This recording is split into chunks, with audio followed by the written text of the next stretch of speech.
announcement from Benjamin C. Steele talking to you about wearing a mask. Not this one, but this one. With everything going on right now with this pandemic, you need to wear a mask. My mask is for your safety. Your mask is for mine. I don't care what your uncles, brothers, best friends, mailman's roommate from college put on social media. Chances are they didn't think it through, and there's a very better than average chance that they're an idiot. So when you go outside, you put on your little mask over your face, put the little straps around your ears, and we're all going to be a lot safer. This is a team.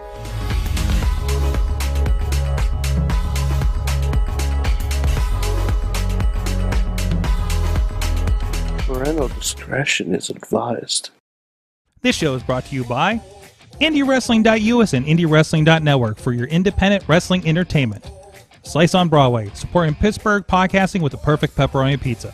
Just Pro Wrestling News Podcast. No filler, no pop-ups. Production services by Sidekick Media Services. And listeners like you, supporting us at patreon.com/Wrestling Mayhem Show. Just wait, just wait, just wait, just wait, just wait. Wait for the perfect time then attack. Don't give up what you want, take it back. It is the Wrestling Mayhem Show. Over 820 episodes. We've been talking about professionalized wrestling. I'm Mike Sorg at Sorgatron on the Twitter here in the Sorgatron Media Studios in Pittsburgh, Pennsylvania. Ready to talk wrestling with you as we do. It's the Tuesday night party, if you will. And we got a hell of a crew with us tonight. And very exciting because somebody's getting towed in front. Oh, no, that's it. There, somebody's getting towed in front of the studio right now. Oh my God, that they are not getting back to Florida because that's the plates that were on that car. So they're going to be very, very sad, and we'll probably get a reaction shot in a while. There's a mysterious person there in that. I'm sorry, audio people, by the way, but that's usually the way. But anyways, we do have with us first from Beacon, New York. He's the only Mayhemmer with a future endeavor letter from the WWE. He is Mad Mike. Oh yeah, Sorg, and I'm wearing my Jurassic Valley T-shirt from Hawaii. Jurassic Valley, yeah, that's right. You visited that. Yeah, I went thing. to Jurassic Valley. It was great. Yes, I love it. I love it. Only got chased by 3 dinosaurs. 3 dinosaurs. Mm-hmm. Oh boy. Also with us from Riz Plays Games, the Riz. I'm wearing my orange shirt. It's very comfortable. So you can see yes, him I'm at night. here. Yes, it's very, very reflective in my dark ass room here. Okay. But yeah. I really want to see the I went in the corner like when we like do the post thing here, Sorg. Mm-hmm. I went in the corner, just the live shot of your angle of the car. Well, wait, hold on a second. So we can do at least this situation. So we'll do that. Oh wait, no, that would do that, Nope. and then I'm in the There we corner. So now I can play-by-play things as it's going. You can see the That's car is Sorg being in the pulled corner. onto the flatbed right now, and. And then ducking out of the shot, first time on the show, but not the first time in the studio. Yeah. I was worried because I didn't give her an address. I'm like, oh wait, she has been here before. And Emily Fear is joining us now on the couch in the studio of the Grit and Glitter podcast, and somebody who I read all the time on Twitter.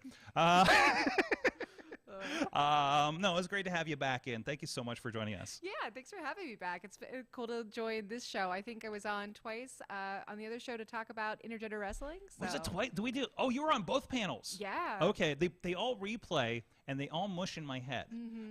So I think it was all the same people on both the panels. So. Right, because it was Badger and Ziggy. And Marcus and D. And yes.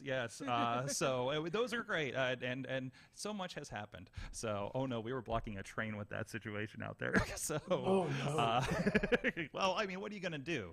You know, we're the last mile in Pittsburgh. Technically, he was blocking that train. Yes, because he Florida. parked illegally. Florida was filing things up, and they're going to show up, and I'm going to see some confused people very, very shortly, I think. So, do you have a camera recording on? It is not recording until I switch to this, which they'll see that we're looking at them inside the screen, you know, inside here. On the screen that I have set up as a monitor for Emily here, so that you can see your beautiful faces out there, internet land. But anyways, you're here on such an exciting night. I didn't expect all this action and intrigue. Welcome to Beachview. We have a taco stand and free towing. Thank you, City of Pittsburgh. That's what I pay taxes for, apparently. But anyways, I'm just thinking. I just in my head started thinking of a Florida Man headline for later. Please let me know Florida Man headlines for our current situation in front of the studio in the chat room. And you're on all the chat rooms. No, sorry, I got one already. Hmm. Florida man tries to escape FBI by parking in front of local podcast studio. There you go. There you go. And show title apparently.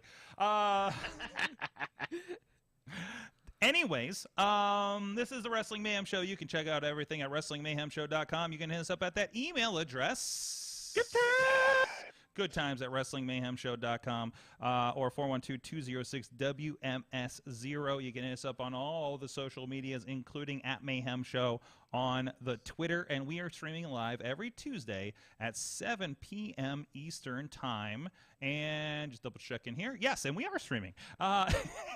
So Yes, we are. make sure I'm not a liar, and we've just been talking to ourselves the whole time. But we are streaming live on the Wrestling Mayhem Show, Facebook, YouTube, Twitter, on the Sorgatron Media Twitch page, and on the IndieWrestling.us Twitch and YouTube pages, and I think the Twitter as well. And we have the chat rooms for, I think, all but one of those. And we are experimenting. I understand it's a little staticky or something, but we have been playing with.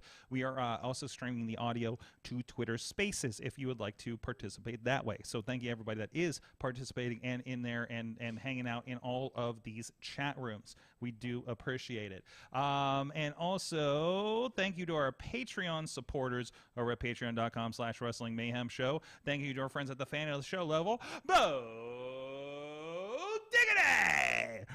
Woo! As well as Ed Burke and Team Hammer Fist. At the Poppy Club level, Dave Ponder and Bobby F. J. Town. At the Pizza Club level, Doc Remedy and The Riz.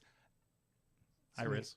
That's you. And at the manager level, Bradley and the mother of dragons, Tina Keys. You guys can support the show, too. We throw some extra content out there every once in a while, or sometimes have calls to action to join us on the show.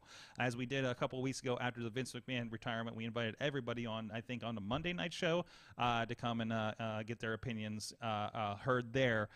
So you can become part of that community at patreon.com/Wrestling Mayhem Show. And thank you so much, everybody that does continue to support the show.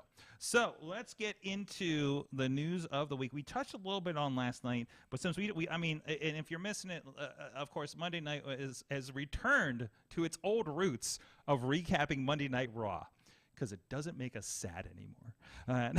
So, and I guess before I get into, I want to get into some AEW news, but since we do have some other voices here, I do want to. We should probably touch base on that too.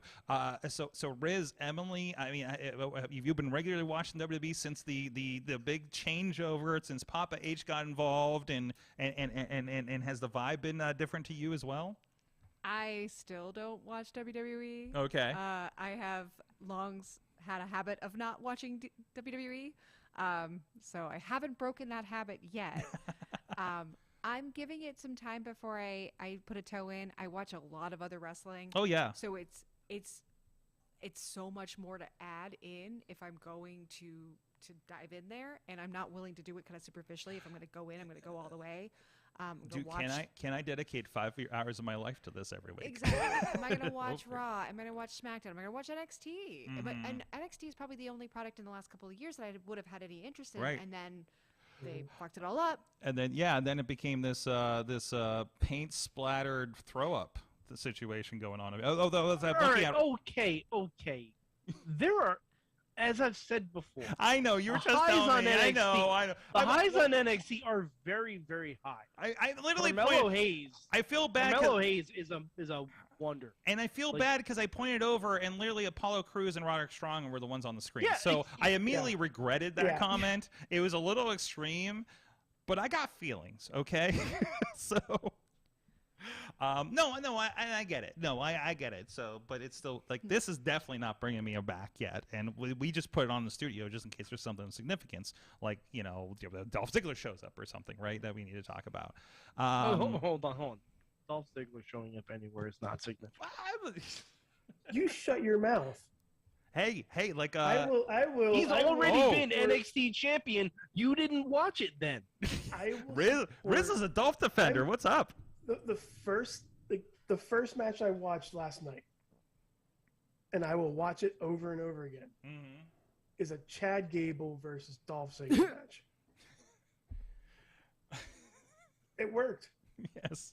Those two can like fight anytime, anywhere, Yes. and I will watch it. I was talking with somebody on Twitter earlier today. It said like dark horse match of the night was that one for sure. Yeah. Really? Yeah, because it was just like they mentioned him, Kent State wrestler, of course Chad Gable, right? And they just like had a match, right? Like they just went at it for a little bit. There wasn't a point. There wasn't a.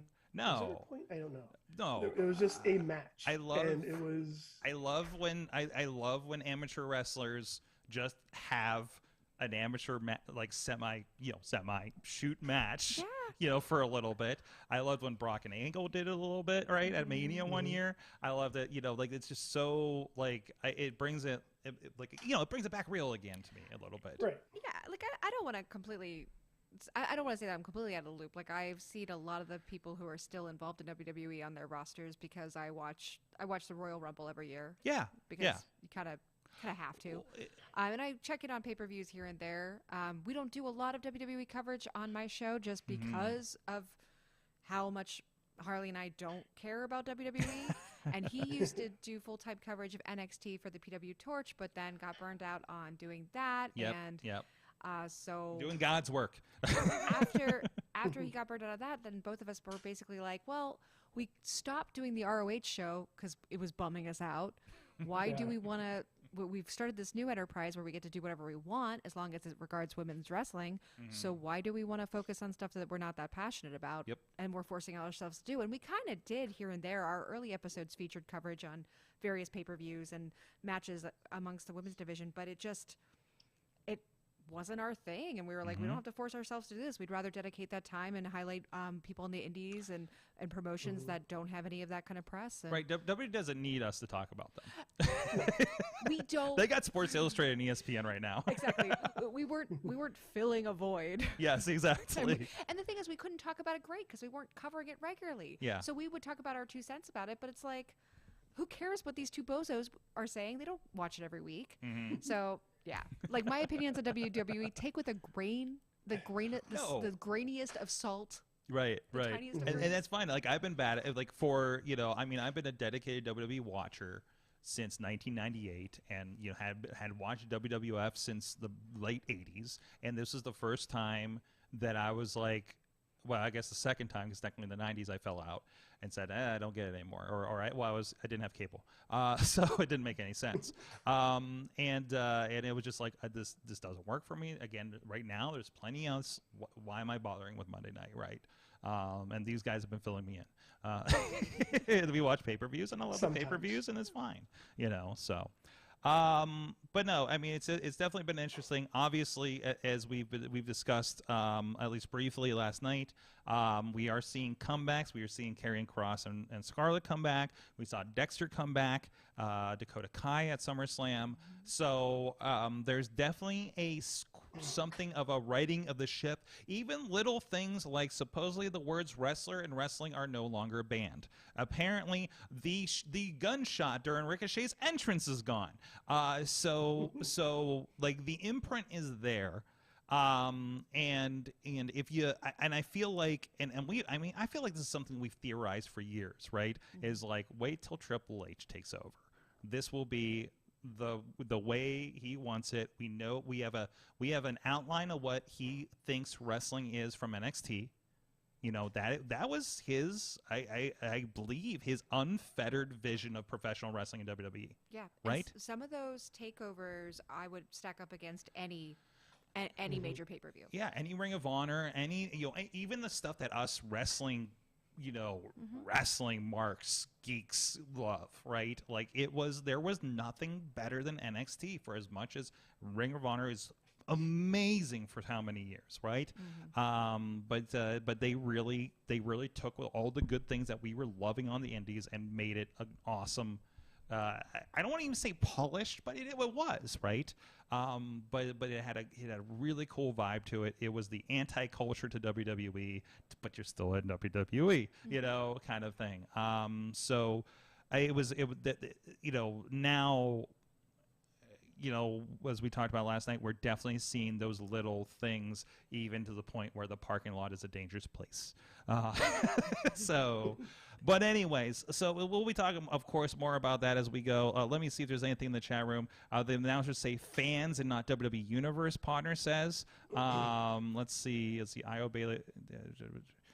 EO Bailey and Dakota back on Raw is very good. Let's see what else. We didn't think it would be this soon, right? Right? And again, what did I say? When we were first dealing with the Saudi shows, the only ones that are going to bring down WWE is WWE. Yes. Right? And it turns out I was almost right. So the only one that's going to bring down Vince was Vince. And we have updates to our headlines. Florida man stranded in Pittsburgh, still seeking Gator to wrestle. Somebody call Beast Man, because we may have a service for him very soon. Florida man raided by... No, that's for something else. I'm trying not to continue the political thing. So let's see. Oh, and it's everyone's favorite librarian who talks wrestling. Hey! Hey. Wait, that's Mike. And let's see.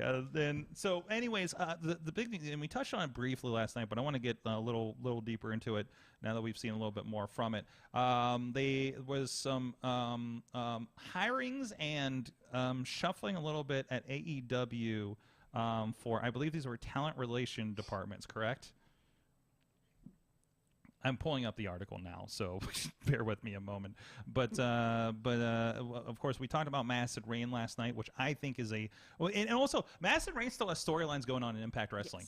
Yes. I was watching last week's episode today, and I'm just like, and she's setting up for a match at Emergence this Friday. Yeah. I'm sure it'll be the last. I don't think she's winning the title, but Yeah, don't think she's winning the title. I was just telling my partner last night because he was watching Rampage from Friday. So we watched the Madison Rayne versus Layla Gray match on Rampage, and I was commenting about how cool it was to see Madison come into AEW, and how the fact that they're going to use her in this like coaching role is so cool, and they need it. They need someone with that veteran hand, and I think that she is underappreciated across the board.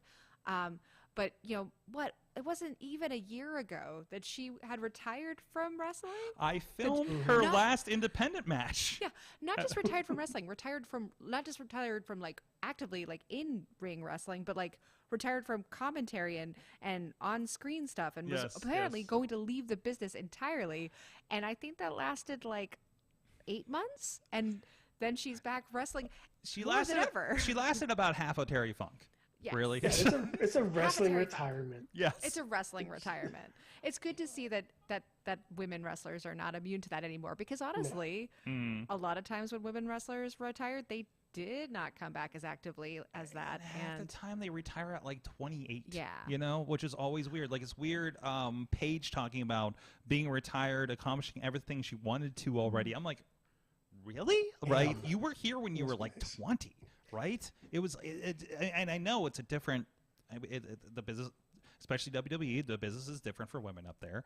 It's getting more similar now, it feels, but still, like, it's just wild to think that, you know. Well, I just had someone comment about age discrepancies in wrestling still, and especially amongst major promotions, and how old various talent is. And I think you are seeing the age range for women wrestlers not necessarily raise from like this to this, but more like expand. Because it used to be like, if you were a female and you were wrestling in WWE or anywhere, and you were in your late 20s, the door, the window, the room was starting to go dark for you. Like you were starting to like make your segue out in Western wrestling. Yeah. And in major Japanese promotions as well too, but like in a lot of other areas you could continue wrestling indefinitely as long as you were healthy enough to do so. But I am seeing in the last like several years a continuation of women being on the scene, and women wrestlers, maybe especially as veterans, like maybe having retirement tours that go longer than a year and end up not really being retirement tours so much as like a endless pseudo retirement decade. So I think of people like Lufisto, who I think keeps saying that she's going to retire, but I don't know that I believe it, because of course, again, like Mike said, it's wrestling retirement. Like Yes. you can't entirely trust a wrestling retirement. But it's cool to see that women wrestlers are now doing that, because male wrestlers did it for so long. Yeah, exactly. There was, and I think Mercedes Martinez, she's like a 20-year vet, I think. Serena. 22 years, I think. We Yeah, we did a spotlight episode on her not long ago, and I think she's like 22 years into her career. Wow. Serena Deeb, of course. And it's good that there's like, I hate to use the word elder statesman of women's wrestling, but with the lack of a better idea. Because I had commented a while ago about how, like, I looked at like the training scene, like say in Pittsburgh, and how the women's, that problem with independent wrestling, where we have one woman and we bring in somebody every once in a while, and how many times have I seen Katie Arquette and Zoe Sky, right? In how many promotions across how many states, right? Because there's like 5 regular women between here and Ohio, unfortunately, right? And how are they going to grow until they, and become a thing? And that's a whole thing. But then, like, you looked at the training scene, and there were no women trainers, because no women, I don't want to say stuck with it, but like did not stick around. Either they went somewhere or they left wrestling, because wrestling was probably a fucking shit show for them, to be quite honest, knowing some of the promoters they probably had to deal with, and so there wasn't like that ingrained, like now we have the Serena Deebs and we have the Sarah Amatos at Performance Center and things like that, at least on that level. We do have some places, like I think it was Kennedy School has what's her name, Molly Holly, as a part of that, or things like that. So like it's good to see more and more of those WWE vets not disappear, still in the training in those. But again, like I don't think we have a women's based trainer here in Pittsburgh, to my awareness, at any of the schools, and that's not a detriment to any school. It's just that's the situation. So, but like, can you think of a woman in Pittsburgh vet that is, I can think of a couple. Stacey Hunter, and it was involved with Fight Underground, for instance, but nobody regularly, right? And then she was great, and she was a great mind for helping the girls out that were a part of that project. So I mean, there needs to be like that foundation building still needs to happen a little bit, right? Yeah, definitely. There needs to be. I mean, I think you made the point of like people need to stick around. Like, yes, I do think when you have a smaller pool of talent that is coming up, like you have like women and non like cisgender wrestlers who are coming up, and once they make a name for themselves, they're under the kind of demand as wrestlers where their life as a trainer can't really begin until their demand as a wrestler goes down, right? So they need to be in demand as much as in the instructional role as they are in the ring, and that's not going to be outpaced for a while. Yeah. You see these up-and-comers who start to get noticed on a regional level, on a national level, and what are they going to do? They're going to turn down that attention. They're going to get more consistent and paid work that way for now than they would with the occasional training gig. Exactly. They're either okay enough to go somewhere else, or not okay enough that they just leave, and there's just there's not the pull to grow. Let's go around to the rest of the AEW kind of lineup here, what they're doing here, and it's good that they're kind of solidifying these things. There's more great minds that we've always talked about, like when people get hired, like Mark Henry and Matt Hardy and guys like that over Christian Cage, they're not just there to be on TV. Like, that's nice. We can say, hey, there's some names, and people will come in and tune in and hopefully stick around. But like, they are also bringing that experience with them. You got to think every one of those, Paul White, all of those guys are sitting there talking to the private parties and the Jungle Boys and helping them get to the next level on a platform that they have.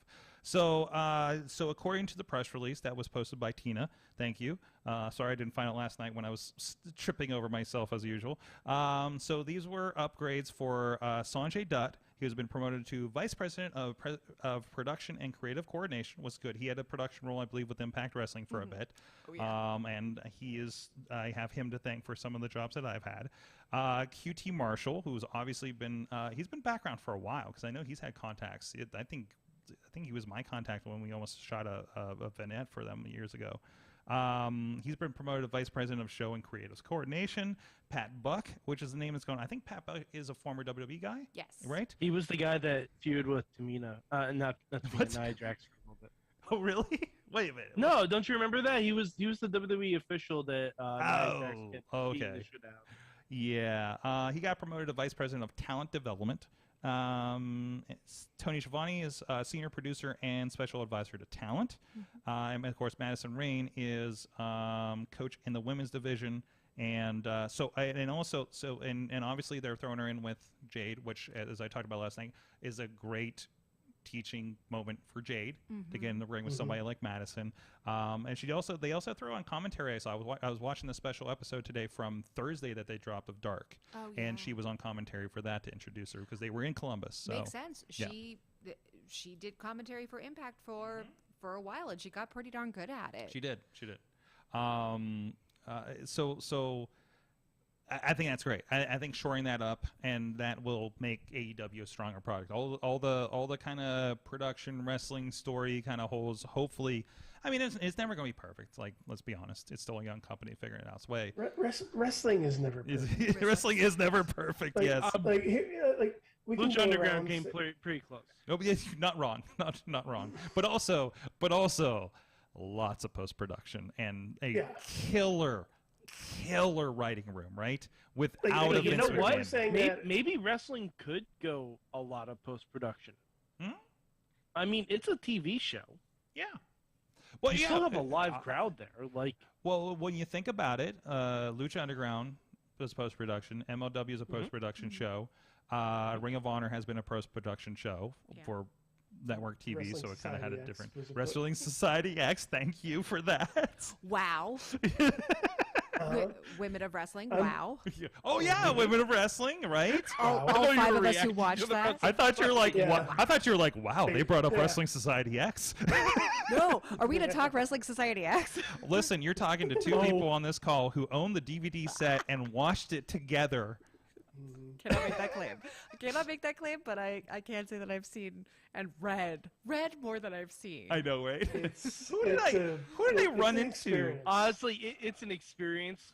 There might be 1 DVD set left. I think there were 3. Yeah, there were like 3 on Amazon, and we bought 2.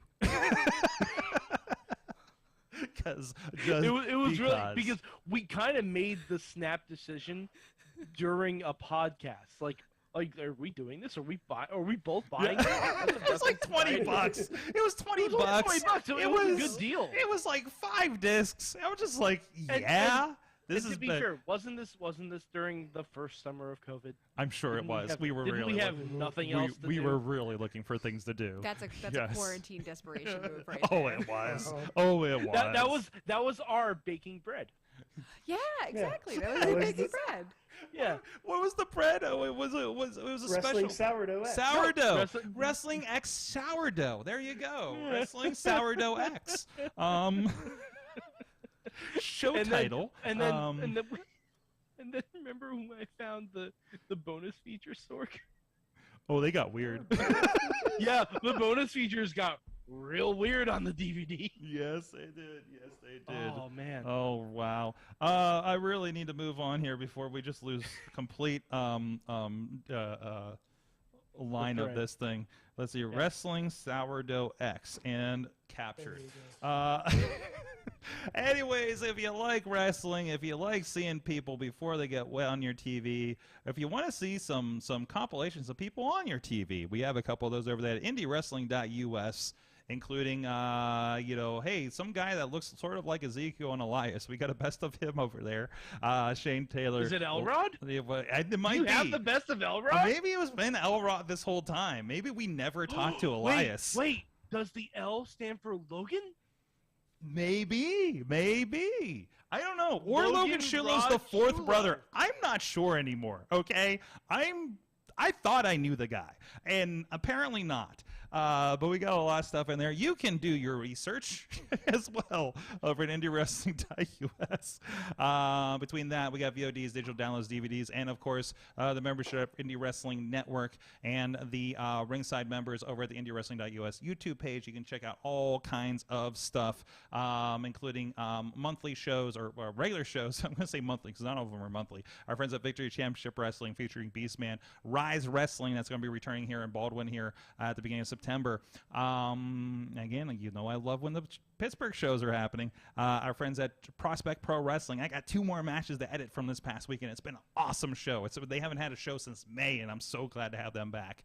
Run by the great Marshall Gambino over there. And who am I forgetting? RWA. Oh my God! Right, Renegade Wrestling Alliance with the Rock and Roll Express coming up this month. Holy crap! Yes. I'm attempting to book one of their opponents on the show to talk about that. And that's looking very good right now. So look forward to that in the next couple of weeks. So much happening there. And also, if you are on the network or over on the Ringside members, we do have, it is of course available still on his Twitch page, but we have let's call it the final cut of MV Young's barbecue, backyard barbecue. As 3 of us here have experienced how that went and why that is. So, what are you talking about? It's great. It was great. Yeah. It was great. It was fine. It was Great. fine. I'm just hanging off the freaking awning. My favorite part. Save. My favorite part, and we'll just talk about that for a moment here and get out of the ad. But my favorite part is when Marcus, because I'm like, I put a shot on the announcers in case something goes wrong, and it did. So I do this at MMA now. I do this at wrestling. It's something we started over at Warrior, just because sometimes we need to fill time if they're like still pulling a raffle or something right for the pay-per-view. And you see, and I'm set up right behind them. And they're just like, just a little bit of rain here. It's no big deal. We'll get the matches going. And meanwhile, I am freaking out in the background trying to pull down the tent that's going to blow away over my $20,000 of equipment to run the show. It's my Benny. Somebody put Benny Hill music over that, please. But no, there's literally stuff other than fixing some of the stuff because of this producing in a thunderstorm.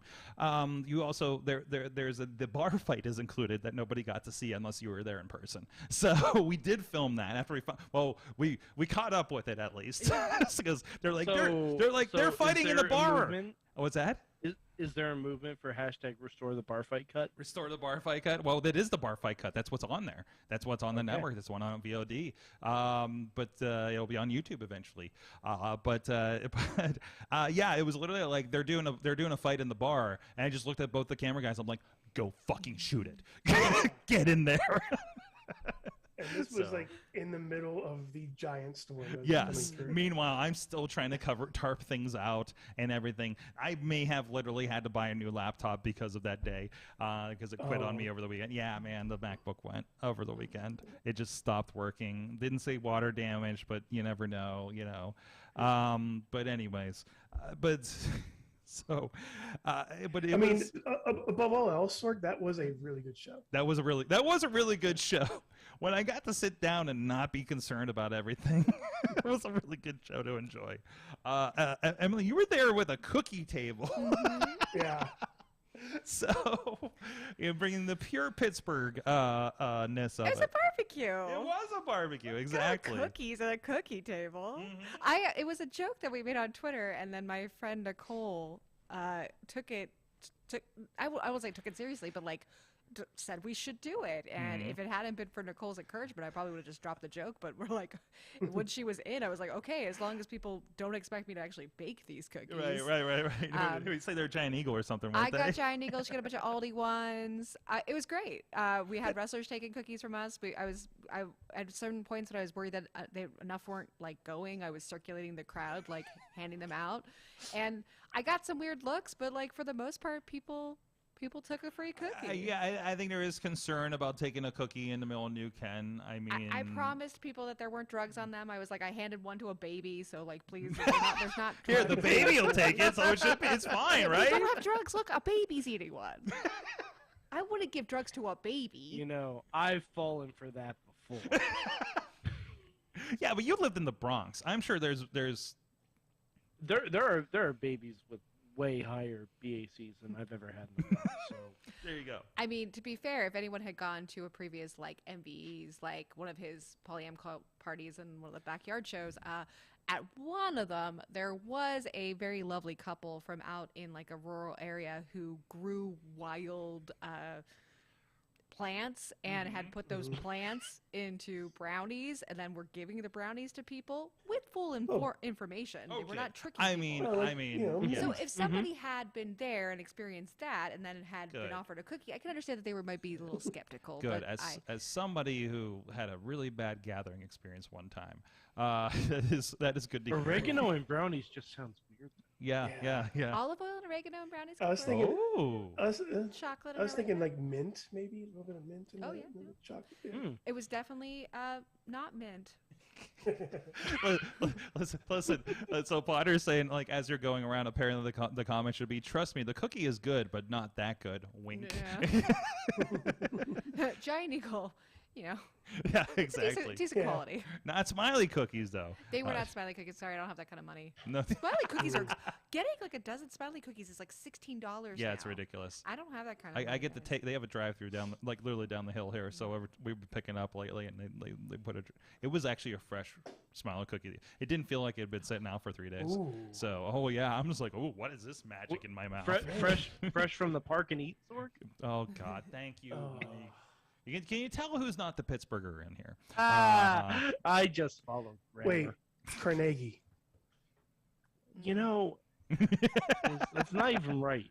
That's not even right. Yeah, Carnegie, you're on the line. Tell the people that live there. So, damn it. I really wish. Wrestling.us, Sorg. I really wish the wrestling show we were working on before COVID panned out, because we were going to put it in Carnegie, and I would have had to say it at least once a month. And so the Carnage in Carnegie? Yeah. Actually, that'd be a great name. Carnage and Carnegie actually does have a better ring when you say it the way that we say Carnegie. Yeah.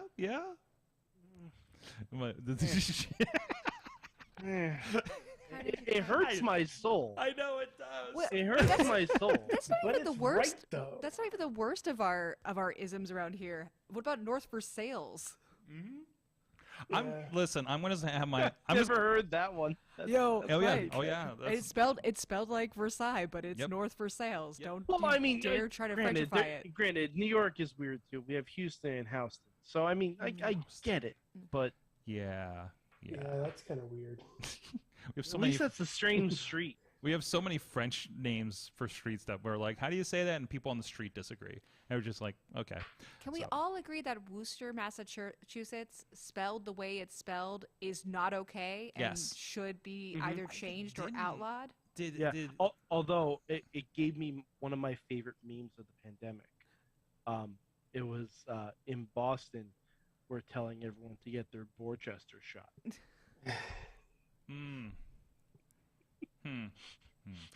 Anyways, I'm just gonna.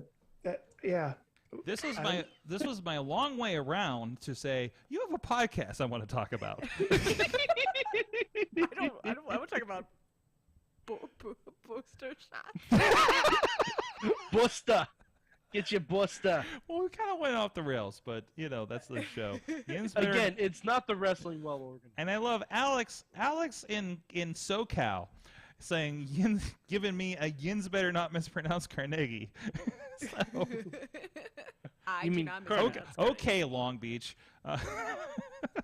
No, sorry, that's Lung Biatch. I'm from the Lung Biatch. That's why they just call it LB. Do you go off on these kind of tangents on your podcast? Oh, have you listened? Yes, I have. Have you listened to our podcast? Yes, I have. Our latest episode. No, this one we stayed fairly on topic. The episode before, which I'm now blanking on what we talked about, it was Tangent City. Yeah. I mean, that's just the mark of a podcast that does not take itself too seriously. To its own, success. We definitely do not want to take ourselves absolutely seriously. I'm a big. I follow a local podcast that's produced in Pittsburgh, and I love them. One of my favorite podcasts. And something that they repeat a lot is like being fun is better than knowing things. And like, I love that. I love that. Can we do that as a T-shirt? like wow. once you That's good. open your mind to that, it's like, oh my gosh, it's so much better to be fun than to know things. Like, knowing things is great. Like, I'm a librarian. I know lots of things, but I don't care about knowing things. I would rather just have fun and have fun with other people who are having fun. Once you embrace that as a mindset, it's amazing. That's Yeah. great. Yeah. I think that's One- our one unofficial. thing- I think that's our unknown creed of this show the whole time. So actually, Along the same lines, one thing I've always just described myself as the smartest dumbass you'll ever meet and the dumbest smartass you'll ever meet. that at the checks same out. time. That checks out. You have about 10 years of proof Yeah. of that. Yeah. Yeah. I think my tag on Twitter is still like just a nice dummy. Because like, I don't want anyone to expect anything more than that. Oh boy, Alex number 2 from SoCal. The only thing to do in Long Island is SoCal, yes, SoCal. is stay on the boat in a haunted room on So cool. said boat. What in the haunted? Is it haunted? The haunted boat? I don't know if that's on purpose or a Haunted? typo anymore. The way Haunted we're, room? I don't know if anybody's haunted talking boat? right anymore or just fucking with me. You're in a haunted boat? I just, Yeah, that's like, what I heard. I want to know. Tell me more. Yeah. Can I get The locals can I call it get ghost tickets or ship. something? Or... This one we stayed fairly on topic is a high bar to achieve. Kudos. Yeah. I want you guys to try out some of the tribal town names here. Oh no, we got some of those here too. Because remember, we got the French stuff, and then we have the a lot of the. Well, by the time Sword finally realized how to pronounce Poughkeepsie, I moved. Yes, Yeah. it is true. I had notes on how to say Finn Balor for a while on my monitor. And he Finn first Balor debuted. and Asuka. Asuka was a big Yeah. problem for me because I've read a lot of I've read a lot of comic books with Japanese names, and I definitely were not saying them right in my head for a while. This is actually okay. I gotta ask this question. How are you dealing with Konosuke Takashita? Takeshita? What's the Konosuke pronunciation? Easy. I asked Matt Carlins. Because My favorite thing was we had our Mayhem Mania, Mm-hmm. and we had an 8-man New Japan tag team. And we had Chad saying it every week. Oh, that was my favorite thing in the world. I almost booked it again after it got canceled just so Chad would have to say all the And names or we again. book an expert. When we were doing Lucha Underground, Garza down in El Paso was helping us with the names. nice. And I think some of the chants probably too, right? So I didn't know what culero meant until we had Garza come on. yes. So I mean that like we just defer to the experts because we know we do not know, nothing. and please help us. So It's a really good credo. I was we ran a scavenger hunt last week at my library that was like a week long, like several like 100 plus missions for these teams to complete, and one of which was they had to identify the framed portrait that's sitting on my desk. And so I had at least 7 or 8 different teams correctly identify and somewhat correctly pronounce the name Hiromu Takahashi. Because I do have a framed picture of Hiromu Takahashi on my work desk. as you do. I referred to it when people asked, previous to actually having a child, I referred to it as, oh, that's my son. But now that I have a biological child, I have to come up with a different term. Is he the adopted son or Spiritual cousin. ah? We're working on it. We're workshopping it. But they told me I could put any missions on the scavenger hunt, and we needed as many as we could get because the response was so tremendous that I was just like, all right, Hiromu's going on the hunt. They have to identify him. They had to figure out who he is. Oh man. There's rumor mongering in the chat room right now. I'm not going to get into that, except for the one where the M in WMS stands for multicultural. That is not. I want to say that is not accomplished on a weekly basis, unfortunately. But you know, we try. We try. That's all we can do. But Tulalip. What? Tulalip. Tulalip. I think. Oh no, she's dropping some names. I'm Issaquah, not even trying Snoqualmie, those. Nope. Puyallup, Saskatchewan. I'm glad I'm on the Twitch and not on. On the Facebook. Oh, you think that's bad? You should look up some cities in Hawaii. Oh, You yeah. don't know how to pronounce them. Oh, yeah. No. Lots of Oh, boy. vowels. Lots of... it's Well, happening. they have a I- smaller alphabet. It's like I will go to there, but I will not say the word because I have no idea how to say that. Anyways, so Great Glitter it is a focus on women's wrestling for the most part, right? Yeah, for the most Okay. part. Well, we since even our earliest days, we span women's wrestling, but we also include like a focus on like non-cis male wrestlers and queer wrestling throughout like the globe. So like whatever doesn't qualify as like two dudes wrestling is something that might be on our map. And honestly, we even talk about dudes too. Like it just depends. But you start at a certain point, but you can Exactly. you wander. You're Our not like focus us on dead. women's wrestling and we Yes. spiral out from there. But we really have, from the very beginning, tried to dedicate a lot of time and space to just wrestlers of marginalized identities in general. Mm-hmm. That's good. That's good. And how long have you been doing the show?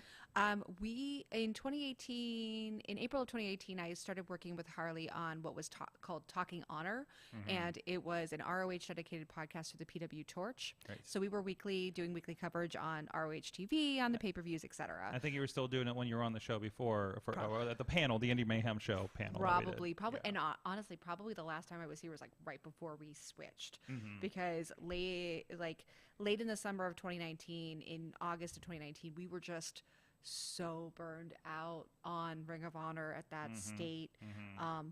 They had just really decimated whatever progress they had made with their women's division, and women's wrestling was both like a passion of me and Harley.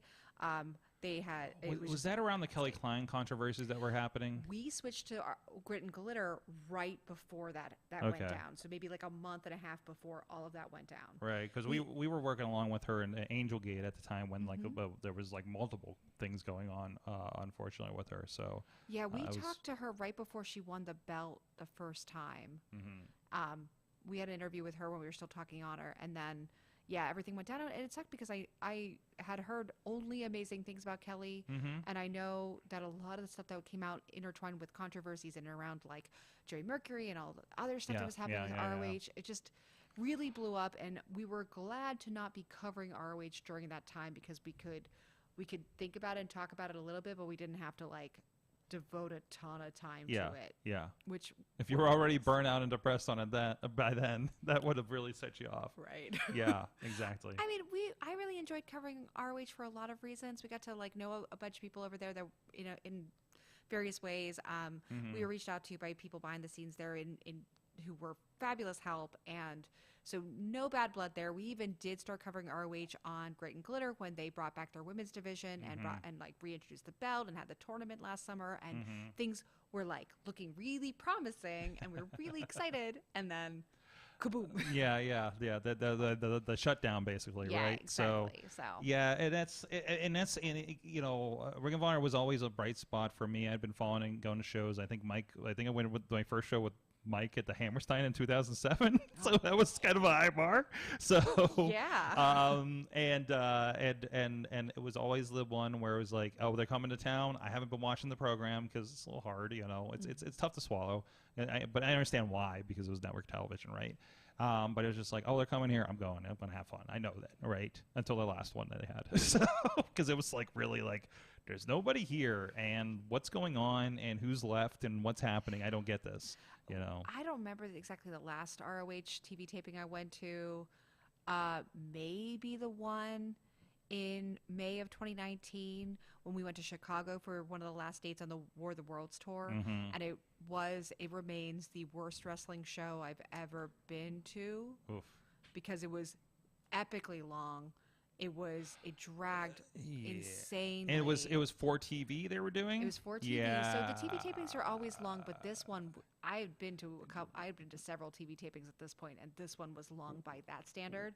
It was in this like amphitheater, big sports complex outside of Chicago, and they had not filled it even to a fourth, so it just felt cavernous and empty, and it was depressing in all the worst soul-sucking ways, and then we were just there for hours. So you attend the 6-episode taping at Ross River Ice Gardens in the winter? No. The Would not have survived infamous that. the infamous night where I think Jim Cornette quit. And they had a Colt Cabana, Steve Corino street fight, which seems to happen every time I had a taping, it seems. Because it happened in Philly when we were filming Montreal Theory, and Steve Corino kept coming in like in several states of wardrobe because of it. So it's really funny to watch. And but that was that. Corino went to the hospital because like it was so cold when he got thrown on the guardrail, it didn't bend and give or any. So like he got really messed up. A future Elias was on the security team, I remember, because we were excited that he was getting a little bit of TV time. Little did we know what was happening, going to happen soon, but at the time, but it was so bad.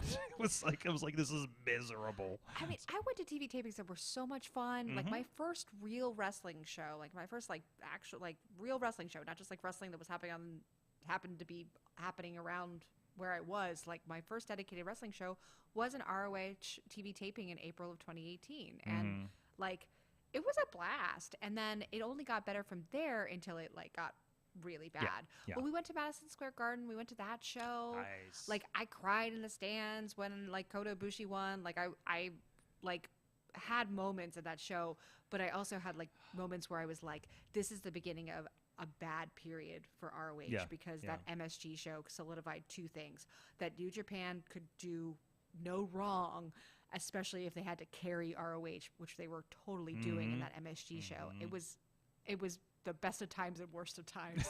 And then we went to the TV taping right after that in Pittsburgh the weekend later, and it was fine and fun, and we benefited from, I don't know if anyone listening or went to any of those TV tapings at Stage AE, but they were really fun. Oh yeah. Like we were in great sections every time we got in like the front sections. The people were all really sociable. Like we had a blast. Even if the matches or the cards weren't that amazing, like we had a good time and it kept pace. Yeah. But by that May show, I don't know what happened. The wheels came off and it was a death march. We never leave early, and we had to get out of there. Yeah, I know, and I think I had like front row seats for the last one I was at, and it was like whatever the last one was before COVID. And it was that weird weekend. Remember, like they went from here to Columbus, and the one in Columbus was like, I remember Rev was in that match with Colt Cabana and like the announcer, or Bobby Cruz might have been in the match too. They had a weird 10-man tag where they just like threw everybody at it because I think a lot of talent couldn't make it for some reason.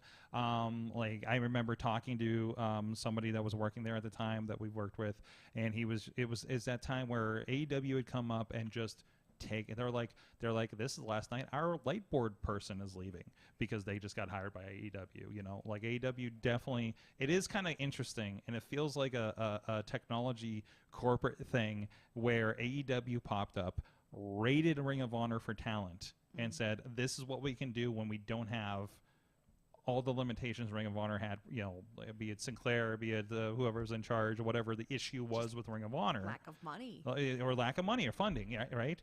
And we can do something over here, right? So it's weird because it like you can say AEW is kind of responsible for Ring of Honor's downfall, but now they're propping it up as a thing, you know. So it's you know, and I know there's almost no way that was the plan, but it's just how things worked out. Plus COVID all in everything too. So yeah, I mean COVID. COVID either expedited the inevitable or it created the inevitable. But like I don't know that ROH was going to survive in its former incarnation forever. It definitely was primed to take another form. And AEW was definitely a part of like pushing that evolution along. And noted Alex Miller out there in Cali saying All In was an ROH show and it was amazing. Yes, it was ROH. I don't want to say promoted, but I think they kind of gave the reins. Like it was a Cody and Buck show, right? Yeah. Like everybody kind of pitched in. The way it was understood, the way it was explained to us by Ian in retrospect, by Ian Riccaboni, who, if you did any Talking Honor like journalism coverage, whether you were a podcast or you wrote, he listened and read everything. Wow. And was engaged. And if we asked questions on the podcast, if we were like, we don't understand why this happened, he would message us the day after the podcast released and would be like, oh, hey, so I just want to let you know this is this and this, and that's why the decision was made. And yeah, we don't know, and et cetera. And like, we were blown. Like, we're two podunks. Why are you talking to us? Like, No, Ian's great. I got to meet him at amazing. WrestleCon. He's amazing. Got to meet him a handful of times, Yeah. and just a incredibly wonderful human being. Could not love wrestling more. Could not be a better like savant of wrestling. Could not be a better ambassador of wrestling. But the way he explained it to us was that the ROH infrastructure, all the infrastructure in place at the event, like the media team and everything, including down to like commentary and like being able to like put everything together, all of that was like ROH people, all of that was ROH infrastructure. Yeah. It was just backed by a little bit more personal money from those invested parties like the Bucks and Cody and a couple of other sources, but it was primarily it was an ROH sponsored thing, which made the events after All Out or All In definitely harder for everyone to because swallow. Ring of Honor couldn't sustain that on their own without that buzz, right? Yeah, and again, like you say, it is a Ring of Honor show.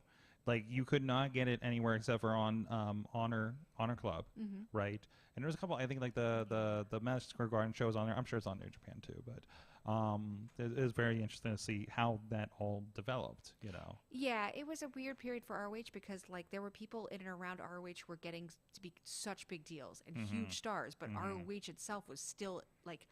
Their people were here, their highlighted stars were here, and ROH was still at this level. So it's like you're literally outgrowing the company. Yeah, and then there were people who were like gigantic stars and in ROH and like huge figures for ROH, people like Marty Scurll, who like they just refused to put the belt on. And so it was like they kept missing that opportunity, and I don't want to get into Scurll because et cetera, but like same conversation around Shane Taylor, right? Shane Taylor's a great example. Yeah, they would pull the trigger a little too fast on some people and not fast enough on other guys, and I think it became very frustrating for top talent to continually be in this position where it's like, well, you don't trust us to carry this belt for a long time. And even those who did, like the Bucks, like they were inevitably going to do something, make some kind of move because there's only so much ROH could offer them. Right.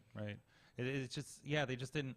You know, where if you're at W is always like a biggest thing because I feel like you saw that when people came over from WCW, like be it a Jericho or anybody else that came over in that time. It was like WCW knew how to handle their Hulk Hogan's and things and had the machine for that, but they didn't know how to handle somebody that wasn't absolutely on fire.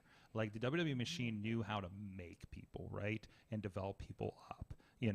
Well, the WWE machine was also not afraid to cycle in people at the top. No, absolutely. WCW had a very regimented But that was also you had the NWO and no one was going to top that was except for maybe one or two guys. But that was also in a response because all the top talent left, so they had to by necessity. No, but they were also very good at it.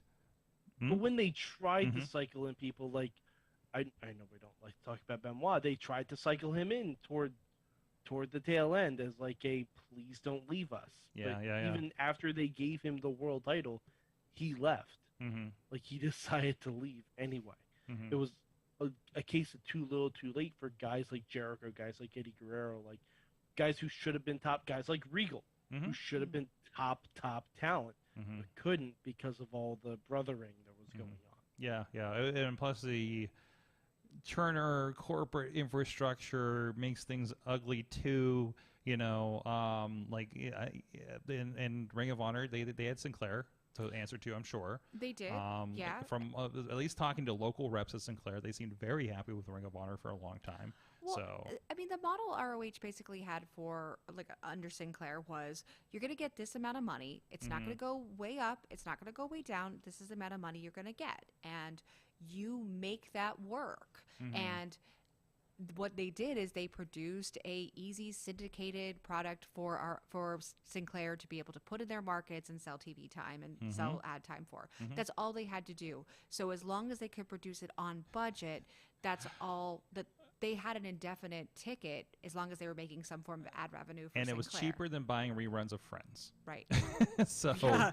that was part of the conversation. Bargain compared. Yes. Bargain basement compared to Friends. Exactly. Bargain basement compared to almost any other TV. So there was no room for growth unless they started selling millions of Honor Club subscriptions, basically. So hence the big push. But no, it was an interesting era, but I'm glad they have a decent steward of it, even though they don't have their own program. I like what they're doing, integrating with AEW. It makes it feel important. It feels like it honors the history for the most part. Yeah. I mean, and even just seeing Ian and Bobby Cruz and Caprice kind of like being integrated now and being on that bigger stage. Like, I'm just happy for people being on a bigger stage. Oh my like that. goodness. Like, they deserve it. Like, those guys are just rocket, right? I want good things for all of that team, and I mean, especially Ian. Like, the response around it folding, almost everybody got absorbed or picked up someplace or given opportunities someplace, and that was really, really important. It was clear that there were people in place to look out for those who needed to be able to jump into something else. For Ian, like, I know that he's like got a family to support, and you know, he was working his dream job with ROH. So to go from that to the unknown was probably very, very unnerving. But he didn't have to be in that space for more than a day. Well, no, he rolled right into New Japan. Yeah, they did. So it's great to see. And then he got to do stuff for like GCW and gets to be a voice in major independents who like could benefit from his experience. He was on several, at least 2 if not 3 of the special non-labeled shows at WrestleCon that we did with him. Yeah. And so I was like, I walk in, I was like, oh, Ian's on the show. Okay. Yeah. Like, I was concerned for him just because I wanted to make, I think he's a great person. I want to make sure that some, great people land on their feet. But like, I also shouldn't have been concerned because there's no doubt like someone like him is going to get hired twice. This is the best time for good talent in wrestling to be looking for work. It seems it's a good market out there right now for a lot of wrestlers. I think it's a good. I think there's opportunities abounding in ways that there hasn't been before. I also think that this is a great time for women wrestlers who've been on the scene for a bit longer to like add, not necessarily replace their in-ring work, but also to add to their resume behind the scenes coaching and instructional work, because we could absolutely use more women trainers on the scene. It will benefit everybody. Well, it's not all roses, unfortunately, in wrestling. I want to talk about something that's maybe not the greatest, but I think some great has come out of it this weekend. Well, what's up? Before we get into this, I'm just going to let you know I got to head out. All right. No problem. Mike, thank you for joining us. Don't worry, we're going to talk about independent wrestling, so you can bounce anyways. What I learned in wrestling this week, though, is I learned if you have an entrance where the camera cuts every time it says Vinny, Vici when you're answering an open challenge, make sure no one sneaks in behind you when you're posing for the camera. And if you don't know what I'm talking about, watch NXT from last week because it was one of the funniest fucking things I've ever seen. Okay. I'll have to look that up on my Peacock. Thank you, Mad Mike. We'll see you next week. Have a good rest of the show, guys. We'll see you Monday, and I'm sure we'll be hopefully gushing over Raw again. Hopefully. or your Optimus Prime Lego build. But anyways, like I said, we're going to talk about a few more things. But in the meantime, with our guest Emily Fear of the Grit and Glitter podcast.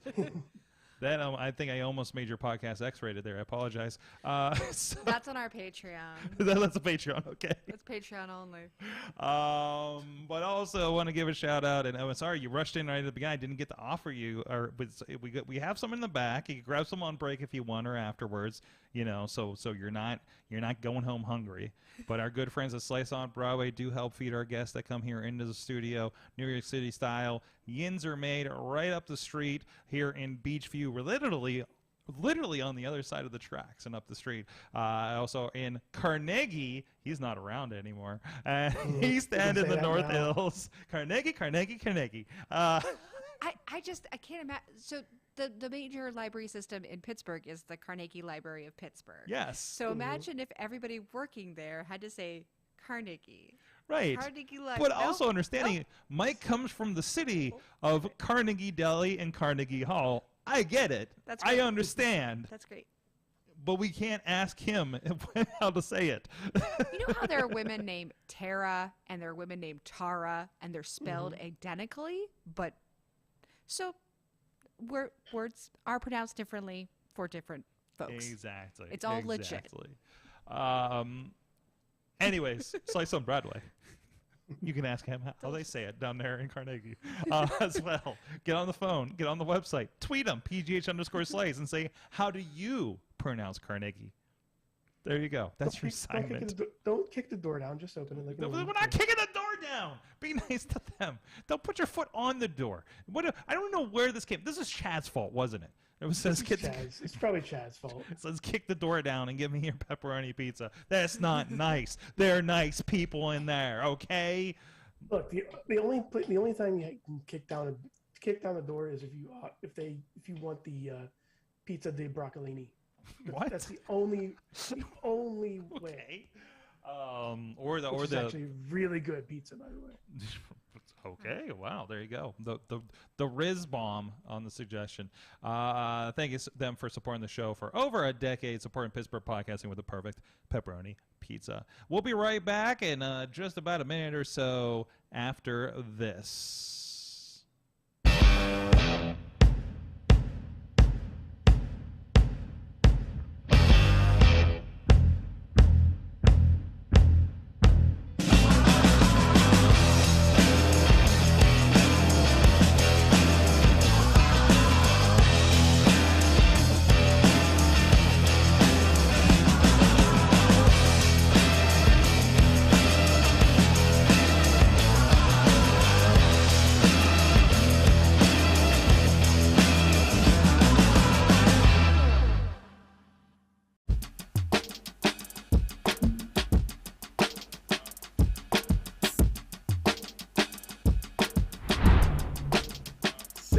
Legendary podcast. Shout out to Grind TV Network on Roku. Grind City. And you know this, man.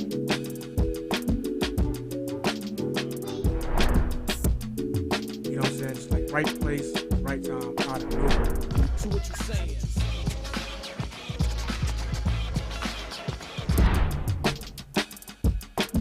Former tag team partner coming to save.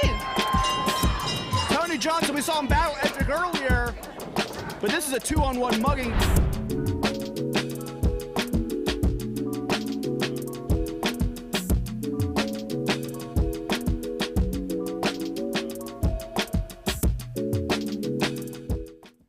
We are back, Wrestling Mayhem show. We have the Riz is with us. I am back. I'm here. Dropping great. I've never left. No, he didn't. Dropping Great Khali emoticons over on the Twitch chat room on indiewrestling.us. Thank you for that.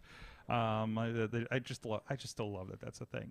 I did make emoticons. I have at least one Ziggy GIF emoticon I made. That's right. I think it's on the Twitch. If you I still don't understand. If you subscribe over there, I think, or I think if you're a certain, there it is in the chat. It doesn't move on mine because I'm using a different chat thing, but it's that punch thing from when I made that like last time she was supposed to be on, right?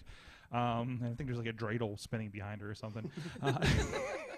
What was it? We're trying to get her on for a Hanukkah episode, but anyways, it's $5 to subscribe. So subscribe to there you go. US on the Twitch. Yes, and you will get those emoticons, and you will get to see all of Pittsburgh wrestling, basically monthly as they come out. Even Wrestling Mayhem Show has one. Wrestling, what's that?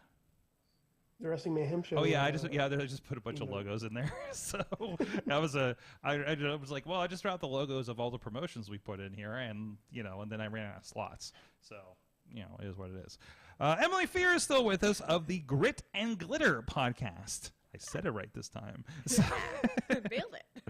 So, it's exciting. We're talking about a lot of good in wrestling, but of course, there was a big news item I want to talk about because this is something we actually talked about on the show. We had Zeke Mercer on, and they were a part of this show, and I got a message like a week before or 2 weeks before because they were looking for a video producer. Of course, I was already booked in the Poconos, unfortunately. Fortunately, I don't know, we'll see. And it looked like a great card. Again, it was. I will say I had my, I don't want to say I had my doubts or anything, but I had my questions because it was called Wrestle Queerdom, and it was happening in New Hampshire, and which that did not connect the dots in my head. But I'm like, oh, okay, well maybe something happened in New Hampshire, if not that I don't know about. And then we started hearing about. I started noticing on my way back from my own road trip on Sunday.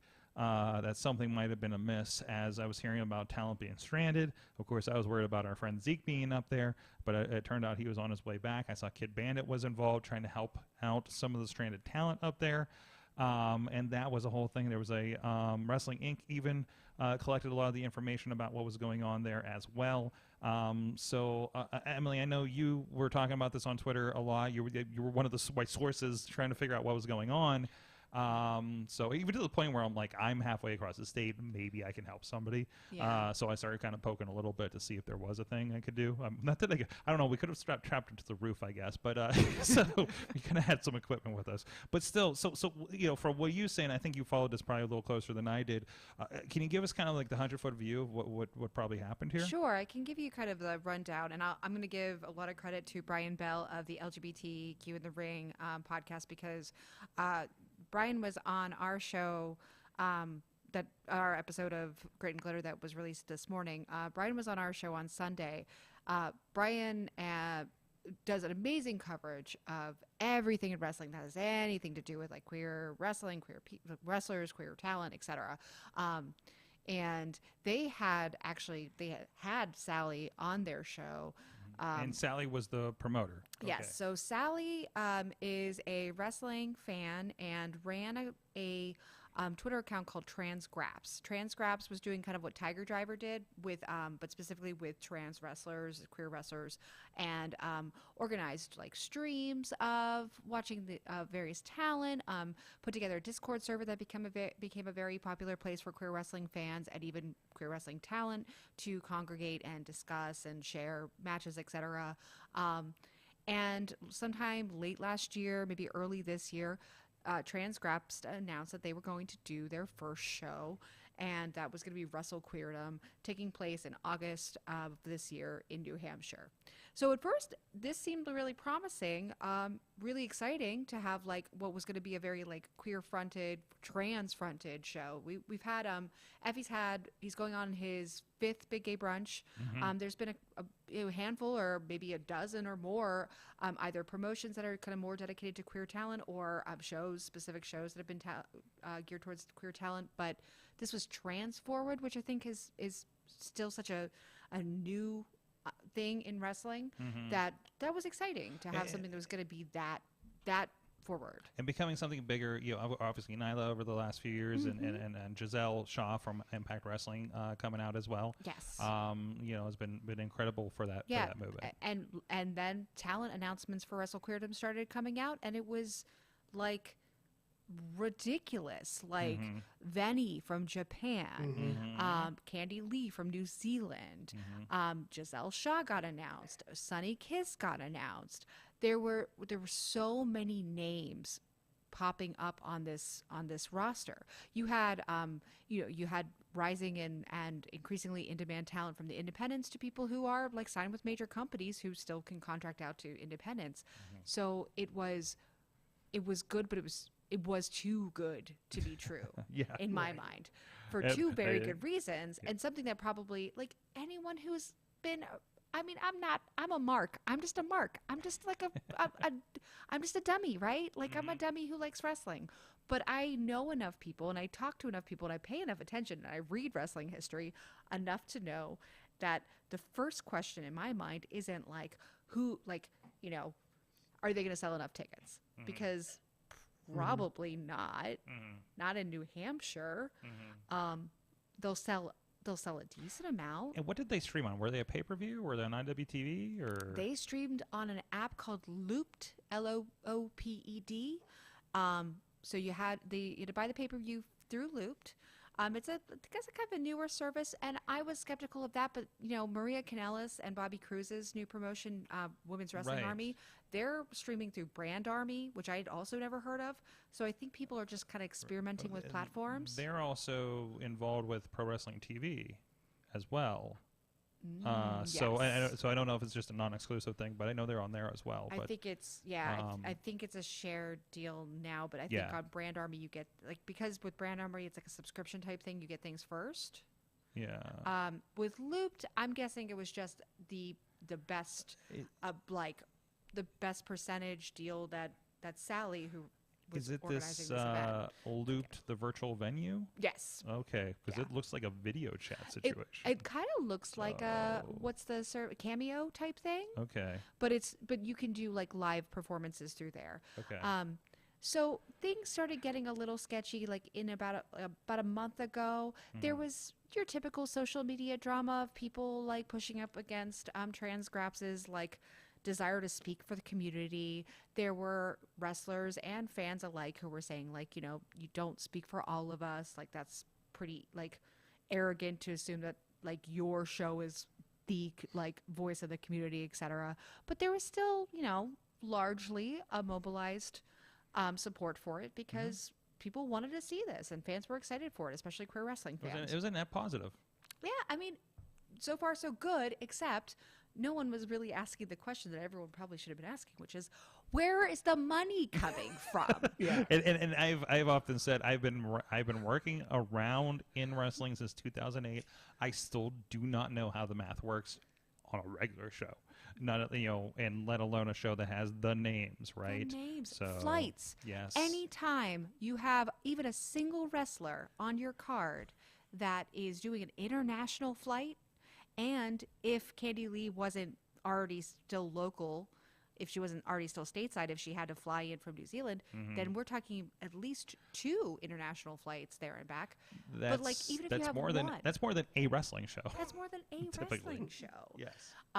So it started to become one of those things where like in the weeks leading up, like I don't know enough people who are asking that question outwardly, but a lot of people in the like days before the event were starting to like privately and discreetly say, I don't know what's going on. Like, I don't know how this is going to happen. So it kind of snowballed from there. The card got bigger, more talent got booked, more matches got announced. There was dates and location and ticket sales. Didn't they get delayed? Weren't they supposed to be earlier or something? I'm not actually sure about that. Maybe, but I don't know. I don't know. Some reason that popped in my head that there might have been something like there's that. So much insanity to this story that is the least interesting thing, right? Yeah, right. Like we can go. Like, I was listening. I'm like, it's like when you're younger and you have like, you can just grab all these pieces of candy. Like you can do this and this and this and this.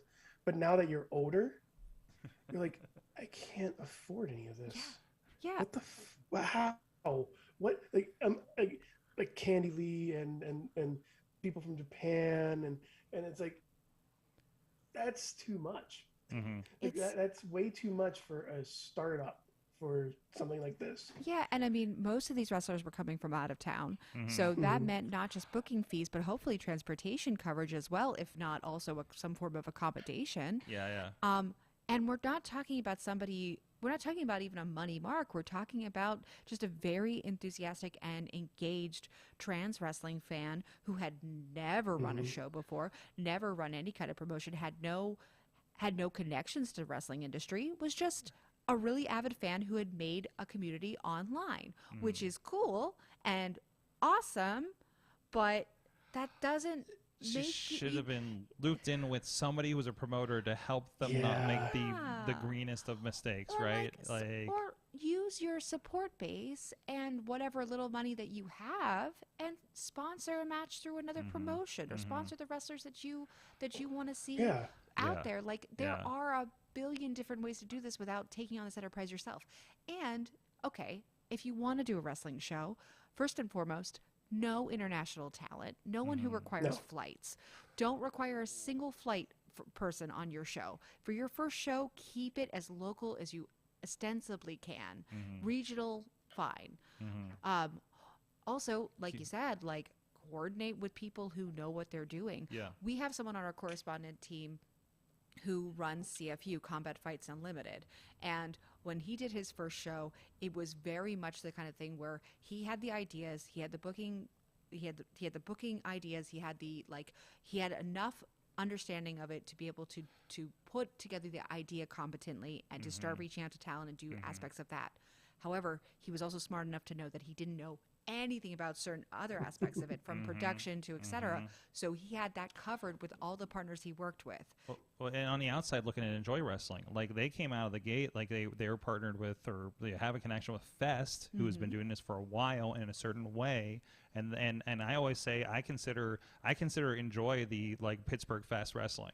And I don't know the complete connection there or anything, and how much that's true, but like as I see it, and then like that's how a company like that came out of the gate strong, and it's like literally changing the game here in town with stuff. Yeah, I mean, and I think it's I know that there's been a lot of people coming out now of saying like, well, this is why Mark shouldn't run a wrestling show.